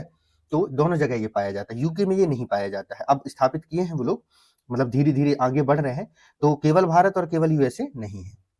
नेक्स्ट क्वेश्चन, निम्नलिखित में से कौन सा कथन सत्य है? Which of the following statement is true, है ना। पहला क्वेश्चन है आपका, पहला स्टेटमेंट है आपका, संयुक्त राज्य अमेरिका में सरकार की संघीय प्रणाली है। क्या ये स्टेटमेंट सही है? भारत में सरकार की संघीय और एकात्मक दोनों प्रकार की प्रणाली है। फ्रांस में सरकार की संघीय प्रणाली है और पाकिस्तान में प्रधानमंत्री की नियुक्ति वहां की जनता के द्वारा होती है। ठीक है, तो इसमें से सही स्टेटमेंट कौन सा है? अब देखो, ये 1992-93 का क्वेश्चन है ना, उस समय का। उसके बाद क्या हुआ है, पाकिस्तान में संविधान बदल चुका है, मतलब पाकिस्तान में 2-3 बार हो गया संविधान की संरचना बदलते हुए, तो खैर, लेकिन होता वो भी है। तो प्रधानमंत्री की नियुक्ति वहां की जनता के द्वारा किया जाता है, मतलब प्रधानमंत्री की नियुक्ति राष्ट्रपति महोदय करते हैं अब किसी सिनेरियो में, है ना। इलेक्शन होता है और फिर उसकी नियुक्ति की जाती है, क्योंकि उन्होंने भी पार्लियामेंट्री फॉर्म को अपना लिया। पहले वहां प्रेसिडेंशियल फॉर्म था, जब उन्होंने अपना संविधान बनाया था तब वहां पर उन्होंने पार्लियामेंट्री ना अपना करके प्रेसिडेंशियल अपना लिया। ठीक है, फिर बाद में उन्होंने पार्लियामेंट्री ऑप्ट कर लिया, फिर प्रेसिडेंशियल अपनाया, फिर पार्लियामेंट्री अपनाया, तो वो चलता रहता है। पाकिस्तान का कोई भरोसा नहीं, तो वो तो केवल एक ऐसा देश है जिसका काम है भारत को परेशान करना, और कुछ नहीं है। ठीक है, पाकिस्तान कोई देश वेश नहीं है। चलो आगे देखते हैं। इसमें क्या है आपका, संयुक्त राज्य अमेरिका में सरकार की संघीय प्रणाली है ना, संघीय प्रणाली है। ये तो सत्य बात है भैया, संयुक्त राज्य तो फेडरल सिस्टम ऑफ गवर्नमेंट है ही वहां पर, और वही तो उसका प्रमुख जो है एक तरीके से प्रेरणा सूत्र रहा है। भारत में सरकार की संघीय और एकात्मक दोनों प्रकार की प्रणाली, हमारे यहाँ एकात्मक प्रणाली नहीं है, एकात्मक लक्षणों को मिलाया गया है। हमारे यहाँ संघात्मक व्यवस्था ही है, लेकिन उसमें एकात्मक लक्षणों को क्या किया गया है, मिलाया गया है, एकात्मक प्रणाली नहीं है। फ्रांस में सरकार की संघीय प्रणाली नहीं, वहां पर यूनिटरी फॉर्म ऑफ गवर्नमेंट है, तो ये गलत है। ठीक है, तो देखिए उस कितने बढ़िया क्वेश्चन बनाए जाते हैं एग्जामिनर के द्वारा कई बार, है ना, और इस तरीके के क्वेश्चन रिपीट भी होने के चांसेस होते हैं। तो इसका सही आंसर होगा ए, है ना, ये सत्य बात है। नेक्स्ट क्वेश्चन हम लोग देखते हैं, भारतीय संसदीय प्रणाली ब्रिटिश संसदीय प्रणाली से इस बात में भिन्न है कि भारत में the Indian parliamentary system differ from the British parliamentary system in that in India. बहुत बढ़िया क्वेश्चन है ये, मतलब इसमें कह रहा है कि हमने संसदीय प्रणाली तो ब्रिटेन से ही लिया है, वहीं से लेके आए हैं हम संसदीय प्रणाली को पकड़ के, लेकिन क्या चीज है जो हम वहीं छोड़ दिए थे, हम नहीं लाए हैं उसको। मतलब संसदीय प्रणाली में, मतलब सपोज कीजिए आप किसी के घर में गए और वहां से आप कुछ चीजें उठा के ले आए, मतलब कुछ चीजें कॉपी की है आपने, लेकिन कुछ आप जो है एज इट इज कॉपी नहीं किए, कुछ चीजें आपने उसमें परिवर्तित कर दिया है। पहला ऑप्शन है वास्तविक, पहला ऑप्शन है आपका वास्तविक और नाम मात्र दोनों प्रकार की कार्यपालिका है, सामूहिक उत्तरदायित्व की प्रणाली है, द्विसदनीय विधायिका है, न्यायिक पुनरावलोकन की प्रणाली है। ठीक है, इससे पहले का एक क्वेश्चन मैं आपको दिखाता हूं, है ना। ये देखिए, ये क्वेश्चन देखिए, उत्तर प्रदेश में 2008 में पूछा गया था, यही क्वेश्चन रिपीट करके 2012 में पूछा गया वहां के मेंस एग्जाम में, जब मेंस ऑब्जेक्टिव हुआ करता था। तो अब यहाँ पर देखिए, सॉरी माफी चाहूंगा मैं, जो है इस तरीके से आपका जो है ये उल्टा हो रहा है ना, क्योंकि मेरे सामने डिस्प्ले है, तो मैं डिजिटल बोर्ड की उसमें आ गया, मुझे मार्क करना पड़ेगा, मैं भूल गया था। देखिए यहाँ पर देखिए, न्यायिक पुनरावलोकन only in India, only in USA, और यहाँ हमने देखा both India and USA both, और यहाँ पर जो है हमने इसको कट कर दिया कि ओनली इन यूके, तो मैंने आपको यहाँ बताया कि यूके में नहीं पाया जाता। अब इस क्वेश्चन पर आप वापस आइए, कहाँ गया ये, ब्रिटिश संसदीय प्रणाली भारतीय संसदीय प्रणाली से भिन्न है, पूछा है, डिफरेंट है, ये पूछा गया है यहाँ पर। तो आप यहाँ पर देखिए, अभी हमने एक क्वेश्चन सॉल्व किया, वहां मैंने बताया ना, यूके में न्यायिक पुनरावलोकन की प्रणाली नहीं है, अभी वहां इसको इंट्रोड्यूस किया जा रहा है धीरे धीरे, लेकिन इसके पहले 2013 के पहले तक यहाँ ऐसी व्यवस्था थी नहीं। ठीक है, क्योंकि वहां का थोड़ा सा सिस्टम अलग है, लेकिन बाकी सब हमारे इंडिया में भी पाया जाता है, सिमिलर है, तो ये सही आंसर होगा। वास्तविक एवं नाम मात्र, देखिए हमारे यहाँ प्रधानमंत्री प्रेसिडेंट, सामूहिक उत्तरदायित्व की प्रणाली है आर्टिकल 75, मैंने आपको बताया है अभी। द्विसदनीय विधायिका है, बिल्कुल है भाई, लोकसभा भी है हमारे यहाँ, राज्यसभा भी है, तो द्विसदनीय विधायिका भी है हमारे यहाँ पर। नेक्स्ट क्वेश्चन देखिए हम लोग, भारत की, नेक्स्ट क्वेश्चन क्या कहता है, भारत की संघात्मक व्यवस्था निम्नलिखित में से किस देश से संबंधित है? The federal system of India is related to the model of which country? ठीक है, किस देश के कंट्री से, मॉडल से जो है वह संबंधित है? कनाडा, यूनाइटेड किंगडम, संयुक्त राज्य अमेरिका या आयरलैंड? तो भारत में हमने जो संघात्मक व्यवस्था, वैसे आदर्श संघ है, अगर हम बात करें आदर्श संघात्मक व्यवस्था की, तो ये पाया जाता है अमेरिका में। कहां पर? अमेरिका में। ठीक है, लेकिन कनाडा एक ऐसा देश है जिसने क्या किया है, जिसने एक अनूठा प्रयोग किया था, पहले ही प्रयोग कर लिया था कनाडा ने। कनाडा ने अपनी यूनिटी और इंटीग्रिटी को, अपनी एकता, यूनिटी और इंटेग्रिटी को जो है मेंटेन करने के लिए, एकता और अखंडता को मेंटेन करने के लिए उसने क्या किया, जो संघात्मक व्यवस्था था उसमें जो है कुछ एकात्मक लक्षण मिला दिए। ठीक है, जैसे संघात्मक व्यवस्था में क्या होता है, संघात्मक व्यवस्था में शक्तियों का बंटवारा होता है। ठीक है, संघात्मक व्यवस्था में क्या होता है, शक्तियों का बंटवारा, डिवीजन ऑफ पावर होता है। ठीक है, बंटवारा होता है।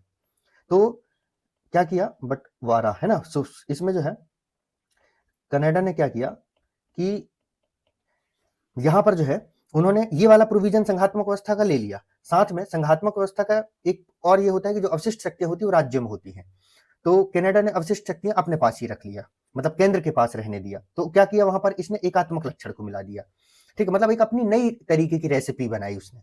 अब ये रेसिपी ऑलरेडी बनी हुई थी, भारत के लिए अप्रोप्रिएट था ये वाली जो रेसिपी जो कनाडा ने तैयार किया हुआ था, तो हमने उसको वहां से ऑप्ट किया हुआ है। तो ये कनाडा के संविधान से लिया गया है, क्योंकि इस पर हमें प्रयोग करने की जरूरत ही नहीं थी। एक जो है मतलब जिसको हम कहते हैं ना टेस्टेड रेसिपी जो है कनाडा ने पहले से बना करके रखा हुआ था। ठीक है, तो हमने उसको फिर वहां से ऑप्ट कर लिया है। नेक्स्ट है भारत में न्यायिक पुनरीक्षण की संकल्पना, वही न्यायिक पुनरावलोकन है। तो इसका आपका जो है ये होगा यूनाइटेड स्टेट ऑफ अमेरिका। अगला क्वेश्चन देखते हैं, निम्नलिखित में से कौन सी विशेषता भारतीय लोकतंत्र की नहीं है? Which of the following is not a feature of Indian democracy? पहला ऑप्शन है एक संविधान संगत सरकार, अ कॉन्स्टिट्यूशनली लिमिटेड गवर्नमेंट, लोकतांत्रिक सरकार, डेमोक्रेटिक गवर्नमेंट, विधि का शासन, रूल ऑफ लॉ, सत्तावादी सरकार, अथॉरिटेरियन गवर्नमेंट।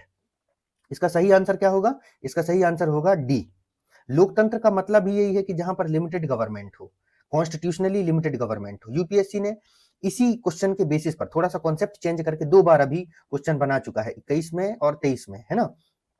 लोकतांत्रिक सरकार है ही लोकतंत्र का मतलब, विधि का शासन होना भी लोकतंत्र की परिभाषा, मतलब किसे हम लोकतांत्रिक सरकार कहेंगे?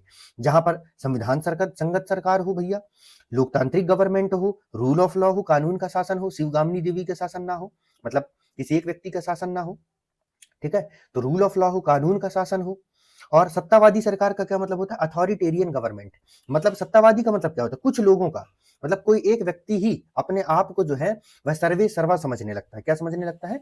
सर्वे सर्वा समझने लगता है स्वयं को, जिसको कहते हैं सत्तावादी या अथॉरिटेरियन। ठीक है, ये इसमें जो है लोकतांत्रिक वैल्यू नहीं होते, ये लोकतांत्रिक मूल्य जो है वह नहीं होते हैं यहाँ पर। ठीक है, सत्तावादी में बहुत सारे देश हैं अभी भी जो अपने आप को, जैसे एक तरीके से चाइना ही देख लीजिए, वो भी डायरेक्टली नहीं है लेकिन इनडायरेक्टली वो सत्तावादी है। सी जिनपिंग को देखिए कब से हो गया सत्ता पर विराजमान है वो, तो सत्तावादी कहा जाएगा उसको, अथॉरिटेरियन, है ना। नेक्स्ट क्वेश्चन देखते हैं। नेक्स्ट क्वेश्चन क्या कहता है, भारतीय संघवाद को सहकारी संघवाद किसने कहा है? Who has the describe Indian federalism as cooperative federalism? इसको रट्टा मार लेना इस क्वेश्चन को, बहुत इंपॉर्टेंट है, पूछा जाता है बहुत कई बार, ये छत्तीसगढ़ के एग्जाम में पूछा गया, एमपीपीएससी भी पूछ चुका है, यूपीपीसीएस भी पूछ चुका है। ठीक, तो इस तरीके के क्वेश्चन बहुत, मतलब जिसको कहते हैं ना हाईली पोटेंट होते हैं, मतलब इनके रिपीट होने के चांसेस ज्यादा होते हैं। तो किसने कहा है भैया? ग्रेनविल अस्टिन ने, केसी वेयर ने, सर आइवर जेनिंग्स ने, डीडी बसु ने। देखिए तीनों मुख्य कमेंटेटर का नाम जो है वो यहाँ पर दिया गया है। और डीडी बसु भी बहुत बड़े भारत के संविधान वेत्ता रहे हैं। 2011 में समथिंग 2000 इनका निधन हुआ था, एग्जैक्ट ईयर मुझे याद नहीं है। इनकी किताब चलती है, यूपीएससी वाले पढ़ते हैं, हमने भी पढ़ा है इसको, डीडी बसु की किताब। वैसे तो अब लक्ष्मीकांत आ गए हैं, तो डीडी बसु जी की किताब, क्योंकि लक्ष्मीकांत की भाषा थोड़ी सरल है। तो क्या है इसका सही आंसर? इसका आंसर है ये, ग्रेनविल अस्टिन ने ये बात कही है, सहकारी संघवाद। और इस समय मोदी जी खूब इस बात को बोलते हैं कि हम राज्यों के साथ जो एक दूसरे के साथ जो कोऑपरेट करके आगे बढ़ेंगे, सहकारी संघवाद को बढ़ाएंगे, प्रतिस्पर्धी संघवाद को बढ़ाएंगे। मतलब एक तो जो कोऑपरेटिव फेडरलिज्म होगा, फिर कॉम्पिटिटिव फेडरलिज्म होगा, इसकी खूब बात करते हैं, तो इसको याद रखिएगा, है ना। ग्रेनविल अस्टिन, है ना, ग्रेनविल अस्टिन ने भारत के संघवाद को सहकारी संघवाद कहा है। केसी वेयर का मैंने आपको बोला है कि भारत के संविधान के बारे में इन्होंने 2-3 बातें कही है। इन्होंने एक भारत के संघवाद को इन्होंने क्वाजी, मतलब अर्ध संघात्मक कहा है। क्या कहा है?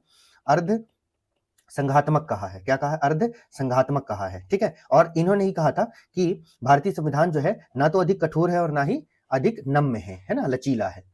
नेक्स्ट क्वेश्चन देखिए, नेक्स्ट क्वेश्चन क्या कहता है आपका, निम्नांकित में से किस एक का कथन है संविधान को संघात्मकता के तंग ढांचे में नहीं ढाला गया है? Who among the following said that the constitution is not moulded in the strictly federal form? ये बात किसने कही थी? डीडी बसु ने, के एम मुंशी ने, बी आर अम्बेडकर ने, ए के अय्यर ने? इसका आंसर मैं आपको बता देता हूं, एक बार ट्राई कर लीजिए। ये बात कही है बी आर अम्बेडकर जी ने। किन्होंने कही? बी आर अम्बेडकर जी के द्वारा ये बात कही गई थी कि हमने संविधान को, मतलब भारत के संविधान को हमने संघात्मकता के तंग ढांचे में नहीं ढाला है।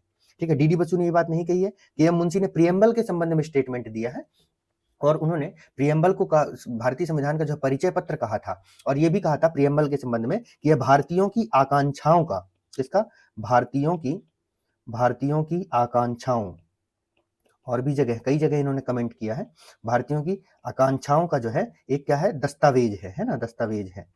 ठीक है, ये बात कही थी के एम मुंशी जी ने। Aspiration, document of aspiration of Indians, B R Ambedkar, तो आंसर ये ए के अय्यर जी ने ये बात नहीं कही है।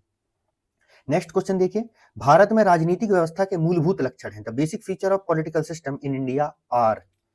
ठीक है, राजनीतिक व्यवस्था के मूलभूत लक्षण, फंडामेंटल जो है फीचर्स आपको बताने हैं। फंडामेंटल मतलब जो बहुत महत्वपूर्ण होते हैं। यह एक लोकतांत्रिक गणतंत्र है, it is a democratic republic. इसमें संसदीय रूप की सरकार है, it has a parliamentary form of government. सर्वोच्च सत्ता भारत की जनता में निहित है, supreme power vest in the people of India. यह एक एकीकृत शक्ति का प्रावधान करता है, it provide for a unitary concentration of power. तो क्या है भैया भारतीय राजनीति के मूलभूत लक्षण? ऐसे क्वेश्चन बहुत इंपॉर्टेंट होते हैं, इस तरीके के क्वेश्चन आप प्रैक्टिस किया कीजिए, क्योंकि अगली एग्जामिनर क्या करते हैं, ऐसे ही क्वेश्चन से वन लाइनर फैक्ट वाले क्वेश्चन बना देते हैं वो। ठीक है, तो यह एक लोकतांत्रिक गणतंत्र है, सत्य है। इसमें संसदात्मक रूप की सरकार है, पार्लियामेंट्री फॉर्म ऑफ गवर्नमेंट है, सही है। सर्वोच्च सत्ता जनता में निहित है, सही है। हम भारत के लोग, हम भारत के लोग, तो सर्वोच्च कौन है, जनता। संविधान से भी सर्वोच्च कौन है, तो जनता। विधि के मामले में तो संविधान सर्वोच्च है, लेकिन उससे भी ऊपर कौन है, जनता, क्योंकि अगर जनता चाहे ले तो संविधान को भी बदल सकते हैं, है ना। एकीकृत शक्ति का प्रावधान है, अरे भैया हमारे यहाँ पर यूनिटी नहीं, हम तो डेमोक्रेटिक डिसेंट्रलाइजेशन कर रहे हैं। हम लोग जो है वह क्या कर रहे हैं, डेमोक्रेटिक जो है डिसेंट्रलाइजेशन। ठीक है, सेंट्रलाइजेशन किया है हमने, शक्ति का केंद्रीकरण कहाँ किया है। देखिए हमारे यहाँ पर पहले यूनियन था, केंद्र था, उसके नीचे जो है स्टेट है, और इतने में भी हम नहीं रुके, हम इसके नीचे क्या लेके आ गए, पंचायती राज लेकर के आ गए, लोकल सेल्फ गवर्नमेंट लेके आ गए, पंचायतें लेके आ गए। ठीक है, पंचायतें लेके, तो हम तो डेमोक्रेटिक डिसेंट्रलाइजेशन पर बिलीव करने वाले हैं। एकीकृत शक्ति का प्रावधान हमारे यहाँ पर नहीं है। ठीक है, तो चौथा गलत है, काट दो इसको। ठीक है, और 3 सही है, तीनों सही है, तो बी इसका सही आंसर होगा। देखो एग्जामिनर ने कंफ्यूज करने के लिए 2 आंसर रखे हैं यहां पर। ठीक है, नेक्स्ट क्वेश्चन, भारतीय राजनीतिक पद्धति के बारे में निम्न में से कौन सही नहीं है। Which of the following is not correct about the Indian political system. Which of the following is not correct about the Indian political system. धर्मनिरपेक्ष राज्य, संसदीय पद्धति की सरकार, संघीय नीति और राष्ट्रीय पद्धति की सरकार, क्या सही नहीं है। हम तो एक धर्मनिरपेक्ष राष्ट्र हैं, तो सही है। संसदीय पद्धति सही है, संघीय नीति सही है, हम लोग यूनिटरी नहीं है, नेशनल या यूनिटरी नहीं है। अगेन हिदायत, क्वेश्चन हमेशा इंग्लिश में भी पढ़ा करना आप लोग, क्योंकि देखो केवल आप अगर हिंदी में पढ़ते तो यहां पर लिखा हुआ है राष्ट्रीय पद्धति की सरकार, आपको समझ में नहीं आता एग्जामिनर कहना क्या चाह रहा है। यहां पर उसने एकात्मक को यूनिटरी फीचर को क्या किया है, राष्ट्रीय पद्धति कह दिया है। ठीक है, एकात्मक को राष्ट्रीय शब्द यूज कर दिया है उसने। अब आप एग्जामिनर का कुछ नहीं कर सकते कि आपने ऐसा क्यों किया, करते हैं लोग, लगाते हैं एलिगेशंस लगाते हैं, कोई ज्यादा फायदा होता नहीं है। तो इंग्लिश में क्वेश्चन आप लोग पढ़ते चलिएगा, है ना। इससे और एक हिदायत, और इससे पहले वाला क्वेश्चन देखिए, ये वाला क्वेश्चन देखिए, 2009 में ये क्वेश्चन पूछा गया है। ये वाला क्वेश्चन देखिए, उससे पहले 2008 में इससे मिलता जुलता क्वेश्चन पूछा गया था। तो PYQ का ये इंपॉर्टेंस है ना। तो हम ये नहीं है, ये वाला स्टेटमेंट गलत है, और हमसे यही पूछा गया है कि क्या गलत है, तो भैया ये वाला जो है वह गलत है। ठीक है, तो हमारा आंसर क्या हो जाएगा, डी हो जाएगा, है ना। बाकी सब भारत के संविधान के संदर्भ में सही है। नेक्स्ट क्वेश्चन देखते हैं हम लोग, क्या कह रहा है, निम्नलिखित में से किससे विनिर्धारित होता है कि भारत का संविधान परिसंघीय है। कैसे पता चलता है हमको कि भारत का कॉन्स्टिट्यूशन एक फेडरल कॉन्स्टिट्यूशन है। कैसा कॉन्स्टिट्यूशन है, फेडरल। संविधान लिखित और अनम्य है, the constitution is written and rigid. न्यायपालिका स्वतंत्र है, द जुडिशरी इज इंडिपेंडेंट। अवशिष्ट शक्तियों का केंद्र में निहित होना, residuary power vested in the centre. केंद्र और राज्यों के बीच शक्तियों का वितरण, distribution of power between centre. एक यहाँ आपको नई हिदायत मिलेगी, नई जानकारी, नई चीजें सीखने को मिलेगी इस क्वेश्चन के माध्यम से, इसीलिए उस क्वेश्चन को मैंने जो है अपने इस PPT में इंक्लूड किया है। क्योंकि कई बार बच्चों को लगता है कि सर IAS का क्वेश्चन है, कैसे सॉल्व करेंगे।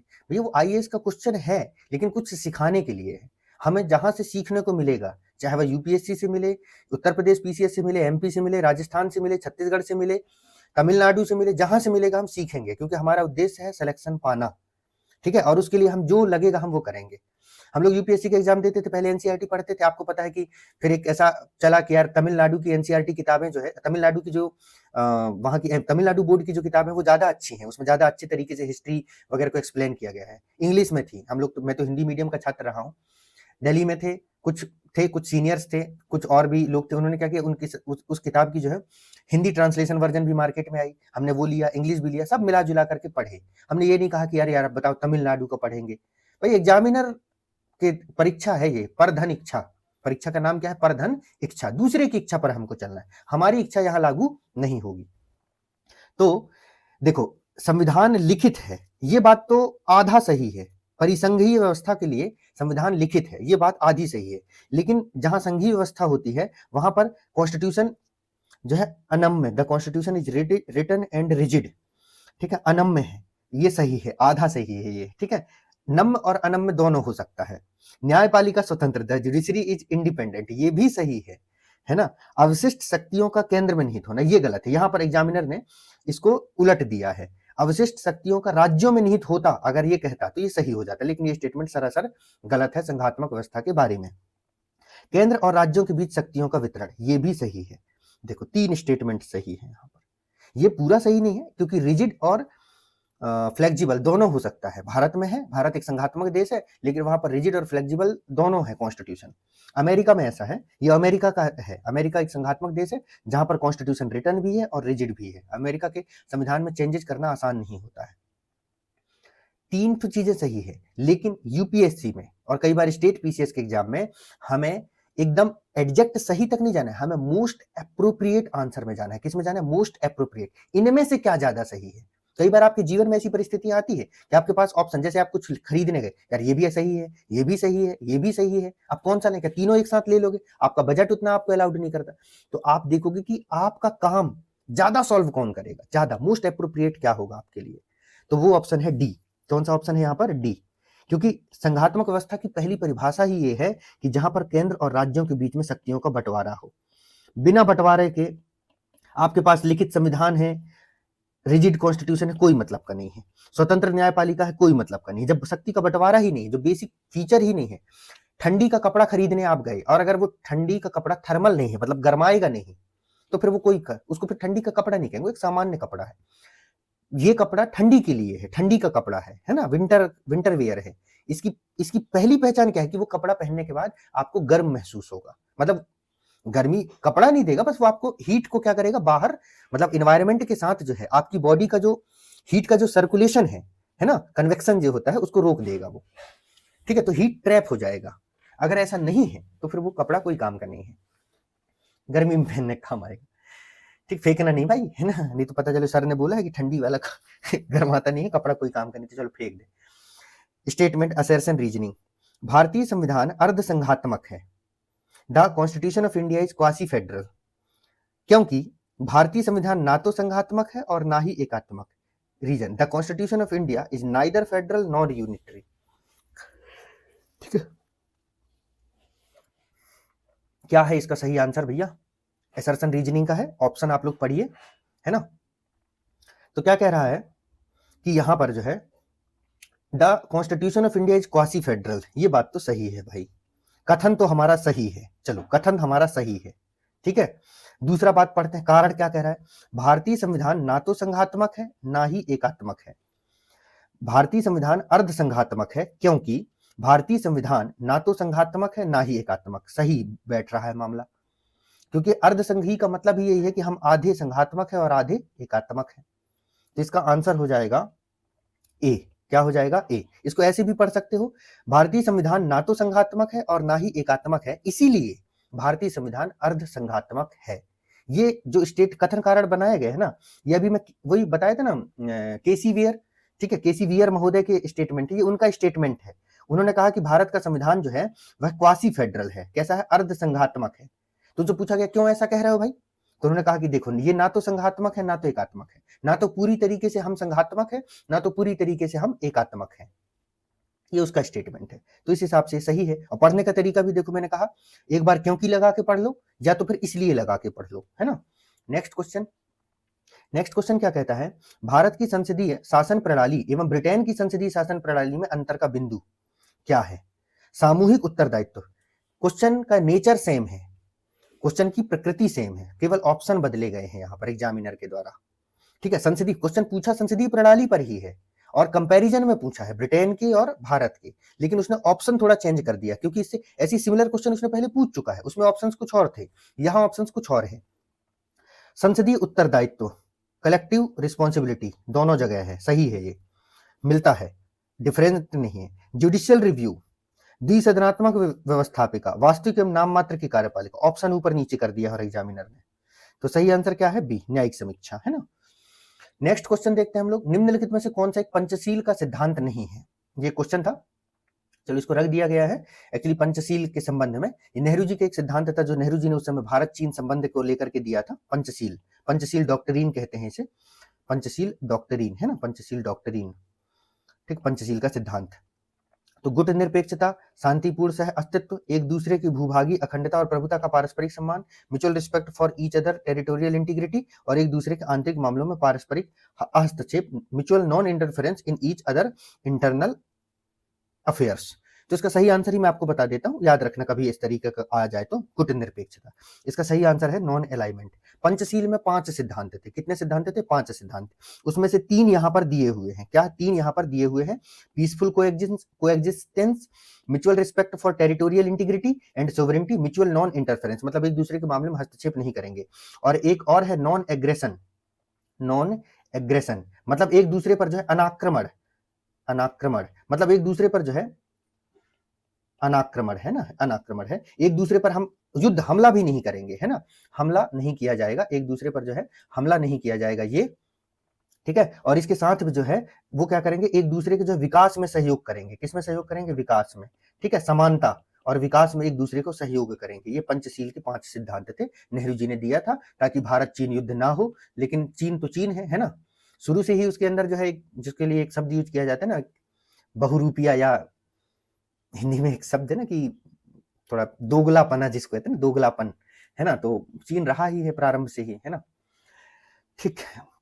निम्नलिखित संविधान की अवधारणा कॉन्सेप्ट ने सर्वप्रथम कहां जन्म लिया, where did the concept of written constitution originated, ऐसा एक क्वेश्चन हम पहले सॉल्व कर चुके हैं, ये संयुक्त राज्य अमेरिका में हुआ था, सबसे पहले इन्होंने ही संविधान का निर्माण जो है प्रारंभ किया था, अपने यहाँ 1786 में इन्होंने आजादी पाई और 1789 में संविधान लिख करके इन्होंने तैयार कर लिया था।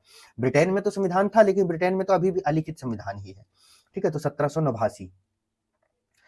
भारत में संघ, नेक्स्ट क्वेश्चन है, भारत में संघवादिता व्यवहारिक नहीं है क्योंकि भारत एक संघीय राज्य नहीं है, भारत में संघवादिता व्यवहारिक नहीं है क्योंकि भारत एक संघीय राज्य नहीं है, ठीक है, तो इसमें से क्या सही है, देखिए पहला वाला स्टेटमेंट कथन तो सही है भाई, भारत में संघवादिता व्यवहारिक नहीं है, मतलब हम इसीलिए ट्रू फेडरल नहीं है क्योंकि हमें अपनी एकता और अखंडता को भी बचाना है, लेकिन ये नहीं है कि भारत एक संघीय राज्य नहीं है, हम संघीय राज्य भी हैं, यही तो विडंबना है, कमाल किया है भारत और कनाडा के 2 देशों ने, ठीक है, तो यहां पर जो है कारण गलत है, तो इसका सही आंसर होगा ए सही है लेकिन आर गलत है ना, सी जो है वह सही आंसर होगा। नेक्स्ट क्वेश्चन देखिए, संविधानेतर अधिकार का अर्थ है, संविधानेतर अधिकार का अर्थ है, एक्स्ट्रा कॉन्स्टिट्यूशनल अथॉरिटी मींस क्या होता है, इसका मतलब वह शक्ति जो संविधान की सीमा का अतिक्रमण कर देती है, a power that goes beyond the limit of constitution, वह व्यक्ति जिसे संविधान के अंतर्गत असाधारण शक्ति प्राप्त हो, a person who has extraordinary power under the constitution, वह शक्ति जो संविधान सम्मत नहीं, a power which is not sanctioned by the constitution, वह अधिकारी जिसमें आपात की घोषणा होने पर राज्य की समस्त शक्ति निहित होती है, an authority which hold all power of the state during emergency. संविधान इतर अधिकार का क्या मतलब है, संविधान से इतर, संविधान से पृथक, संविधान से अलग, तो पहला तो गलत है, दूसरा भी गलत है, तीसरा इसका सही ऑप्शन है ना। नेक्स्ट क्वेश्चन, नीचे 2 वक्तव्य दिए गए हैं, अच्छा क्वेश्चन है, राजनीतिक कथन क्या कहता है, कथन ए है, राजनीतिक दल लोकतंत्र के जीवन रखते हैं, बिल्कुल सत्य है, अरस्तु ने इसी बात को तो कहा कि अगर लोकतंत्र होगा तो राजनीतिक दल होंगे, और राजनीतिक दल होंगे तो बार्गेनिंग होगी, ठीक है, एक राजनीतिक दल कहेगा मैं तुम्हारे खाते में 10,000 डालूंगा, तो दूसरा कहेगा मैं 15,000 डालूंगा, एक कहेगा मैं एक सरकारी नौकरी दूंगा, तो दूसरा कहेगा मैं 2 दूंगा, भले एक ना मिले एक कहेगा मैं 15 लाख डालूंगा, तो दूसरा कहेगा मैं 10 लाख डालूंगा, तभी तो जनता उसको वोट देगी। तो राजनीतिक दल लोकतंत्र के जीवन रखते हैं, मतलब अगर लोकतंत्र है तो राजनीतिक दल होंगे, कोई उपाय है नहीं, ठीक है, प्रतिनिधि लोकतंत्र है क्योंकि, और कारण कहता है लोग खराब शासन के लिए सामान्यतः राजनीतिक दलों को ही कोसते हैं, क्योंकि सरकार किसकी है? राजनीतिक दलों की है। आपके एरिया में अच्छी सड़कें नहीं है, आपने किसी विधायक को चुना, सरपंच को चुना, एमएलए को चुना, अब वहां पर अच्छी सड़कें नहीं है, सुविधाएं नहीं है, तो आप किसको कोसेंगे? जिसको वोट दिए उसी को कोसोगे। तो दोनों सही है ये, है ना? तो राजनीतिक दल लोकतंत्र के जीवन रखते हैं और ये दोनों इसका सही है ना? और सही व्याख्या भी है, तो ये इसका आंसर हो जाएगा। नेक्स्ट क्वेश्चन, भारतीय संविधान कैसा है भाई? कठोर है? क्या भारतीय संविधान कठोर है, फ्लेक्सिबल है? न तो कठोर है, न तो फ्लेक्सिबल है, अंशतः कठोर और अंशतः लचीला है, partially rigid and partially flexible है। ठीक है, तो जैसा कि हम आप लोग जानते हैं कि हमारे यहाँ पर जो है वह कॉम्बिनेशन है ना? कॉम्बिनेशन को जो है हमने अपनाया हुआ है यहाँ पर, तो इसका सही आंसर होगा अंशतः कठोर और अंशतः लचीला है। ठीक है, इसका सम्मिश्रण है। ठीक है, ये तो होगा नहीं, नाइदर रिजिड नॉर फ्लेक्सिबल। ठीक है, तो ये नहीं, इसका आंसर डी हो जाएगा। नेक्स्ट है और लास्ट क्वेश्चन है इस सेशन का, निम्नलिखित कथनों पर विचार कीजिए और अंत में दिए गए, ठीक है, अंत में दिए गए कूट से सही उत्तर का चुनाव करना है। कथन क्या कहता है? भारत के संविधान में एक संघीय प्रणाली का प्रावधान है, सही बात है। उसने एक बहुत शक्तिशाली केंद्र की रचना की है। ठीक है, भारत के संविधान में एक संघीय प्रणाली का प्रावधान है, कथन सही है। और उसने एक बहुत शक्तिशाली केंद्र की रचना की है, कथन सही है, कारण गलत है। क्योंकि पढ़ो इसको, भारत के संविधान में एक संघीय प्रणाली का प्रावधान है ना? प्रावधान है क्योंकि उसने एक बहुत शक्तिशाली केंद्र की रचना की। उल्टा है ये, भारत के संविधान में एक संघीय प्रणाली का प्रावधान है क्योंकि हमारे यहाँ केंद्र शक्तिशाली नहीं है और यह केंद्र और राज्य के बीच शक्तियों का बंटवारा है। अगर ये होता तो व्याख्या भी सही होती, एक्सप्लेनेशन भी सही होता, लेकिन ऐसा नहीं है। स्टेटमेंट दोनों सही है, लेकिन ये इसकी सही व्याख्या नहीं कर रहा है। तो स्टेटमेंट ये भी सही है, स्टेटमेंट ये भी सही है कि हमारे यहाँ पर शक्तिशाली केंद्र है और संघीय प्रणाली है, लेकिन ये जो है इसकी व्याख्या नहीं कर रहा है। या इसको ऐसे पढ़ लो, भारत में एक बहुत शक्तिशाली केंद्र की रचना की गई है, इसलिए भारत का संविधान एक संघीय प्रणाली का प्रावधान करता है। तो ये भी उल्टा हो गया, एक्सप्लेनेशन सही नहीं है। ठीक है, कथन दोनों सही है, तो दोनों सही है, लेकिन तो इसका आंसर हो जाएगा बी। तो इस तरीके से ये इस सेशन का जो है लास्ट क्वेश्चन था। आप लोग इतनी देर तक हमारी क्लास से जुड़े रहे, उसके लिए मैं आप सभी लोगों का बहुत बहुत आभार व्यक्त करता हूं। दोस्तों, आप लोग कमेंट सेक्शन में बताइएगा कि ये क्लासेस आपको कैसी लग रही है, और अगर कुछ सुधार की आवश्यकता हो तो वो भी बताइएगा। ठीक है, चलिए, तो प्रज्ञान आईसीएस के यूट्यूब चैनल में जुड़ने के लिए आप सभी लोगों का बहुत बहुत धन्यवाद दोस्तों। जय हिंद।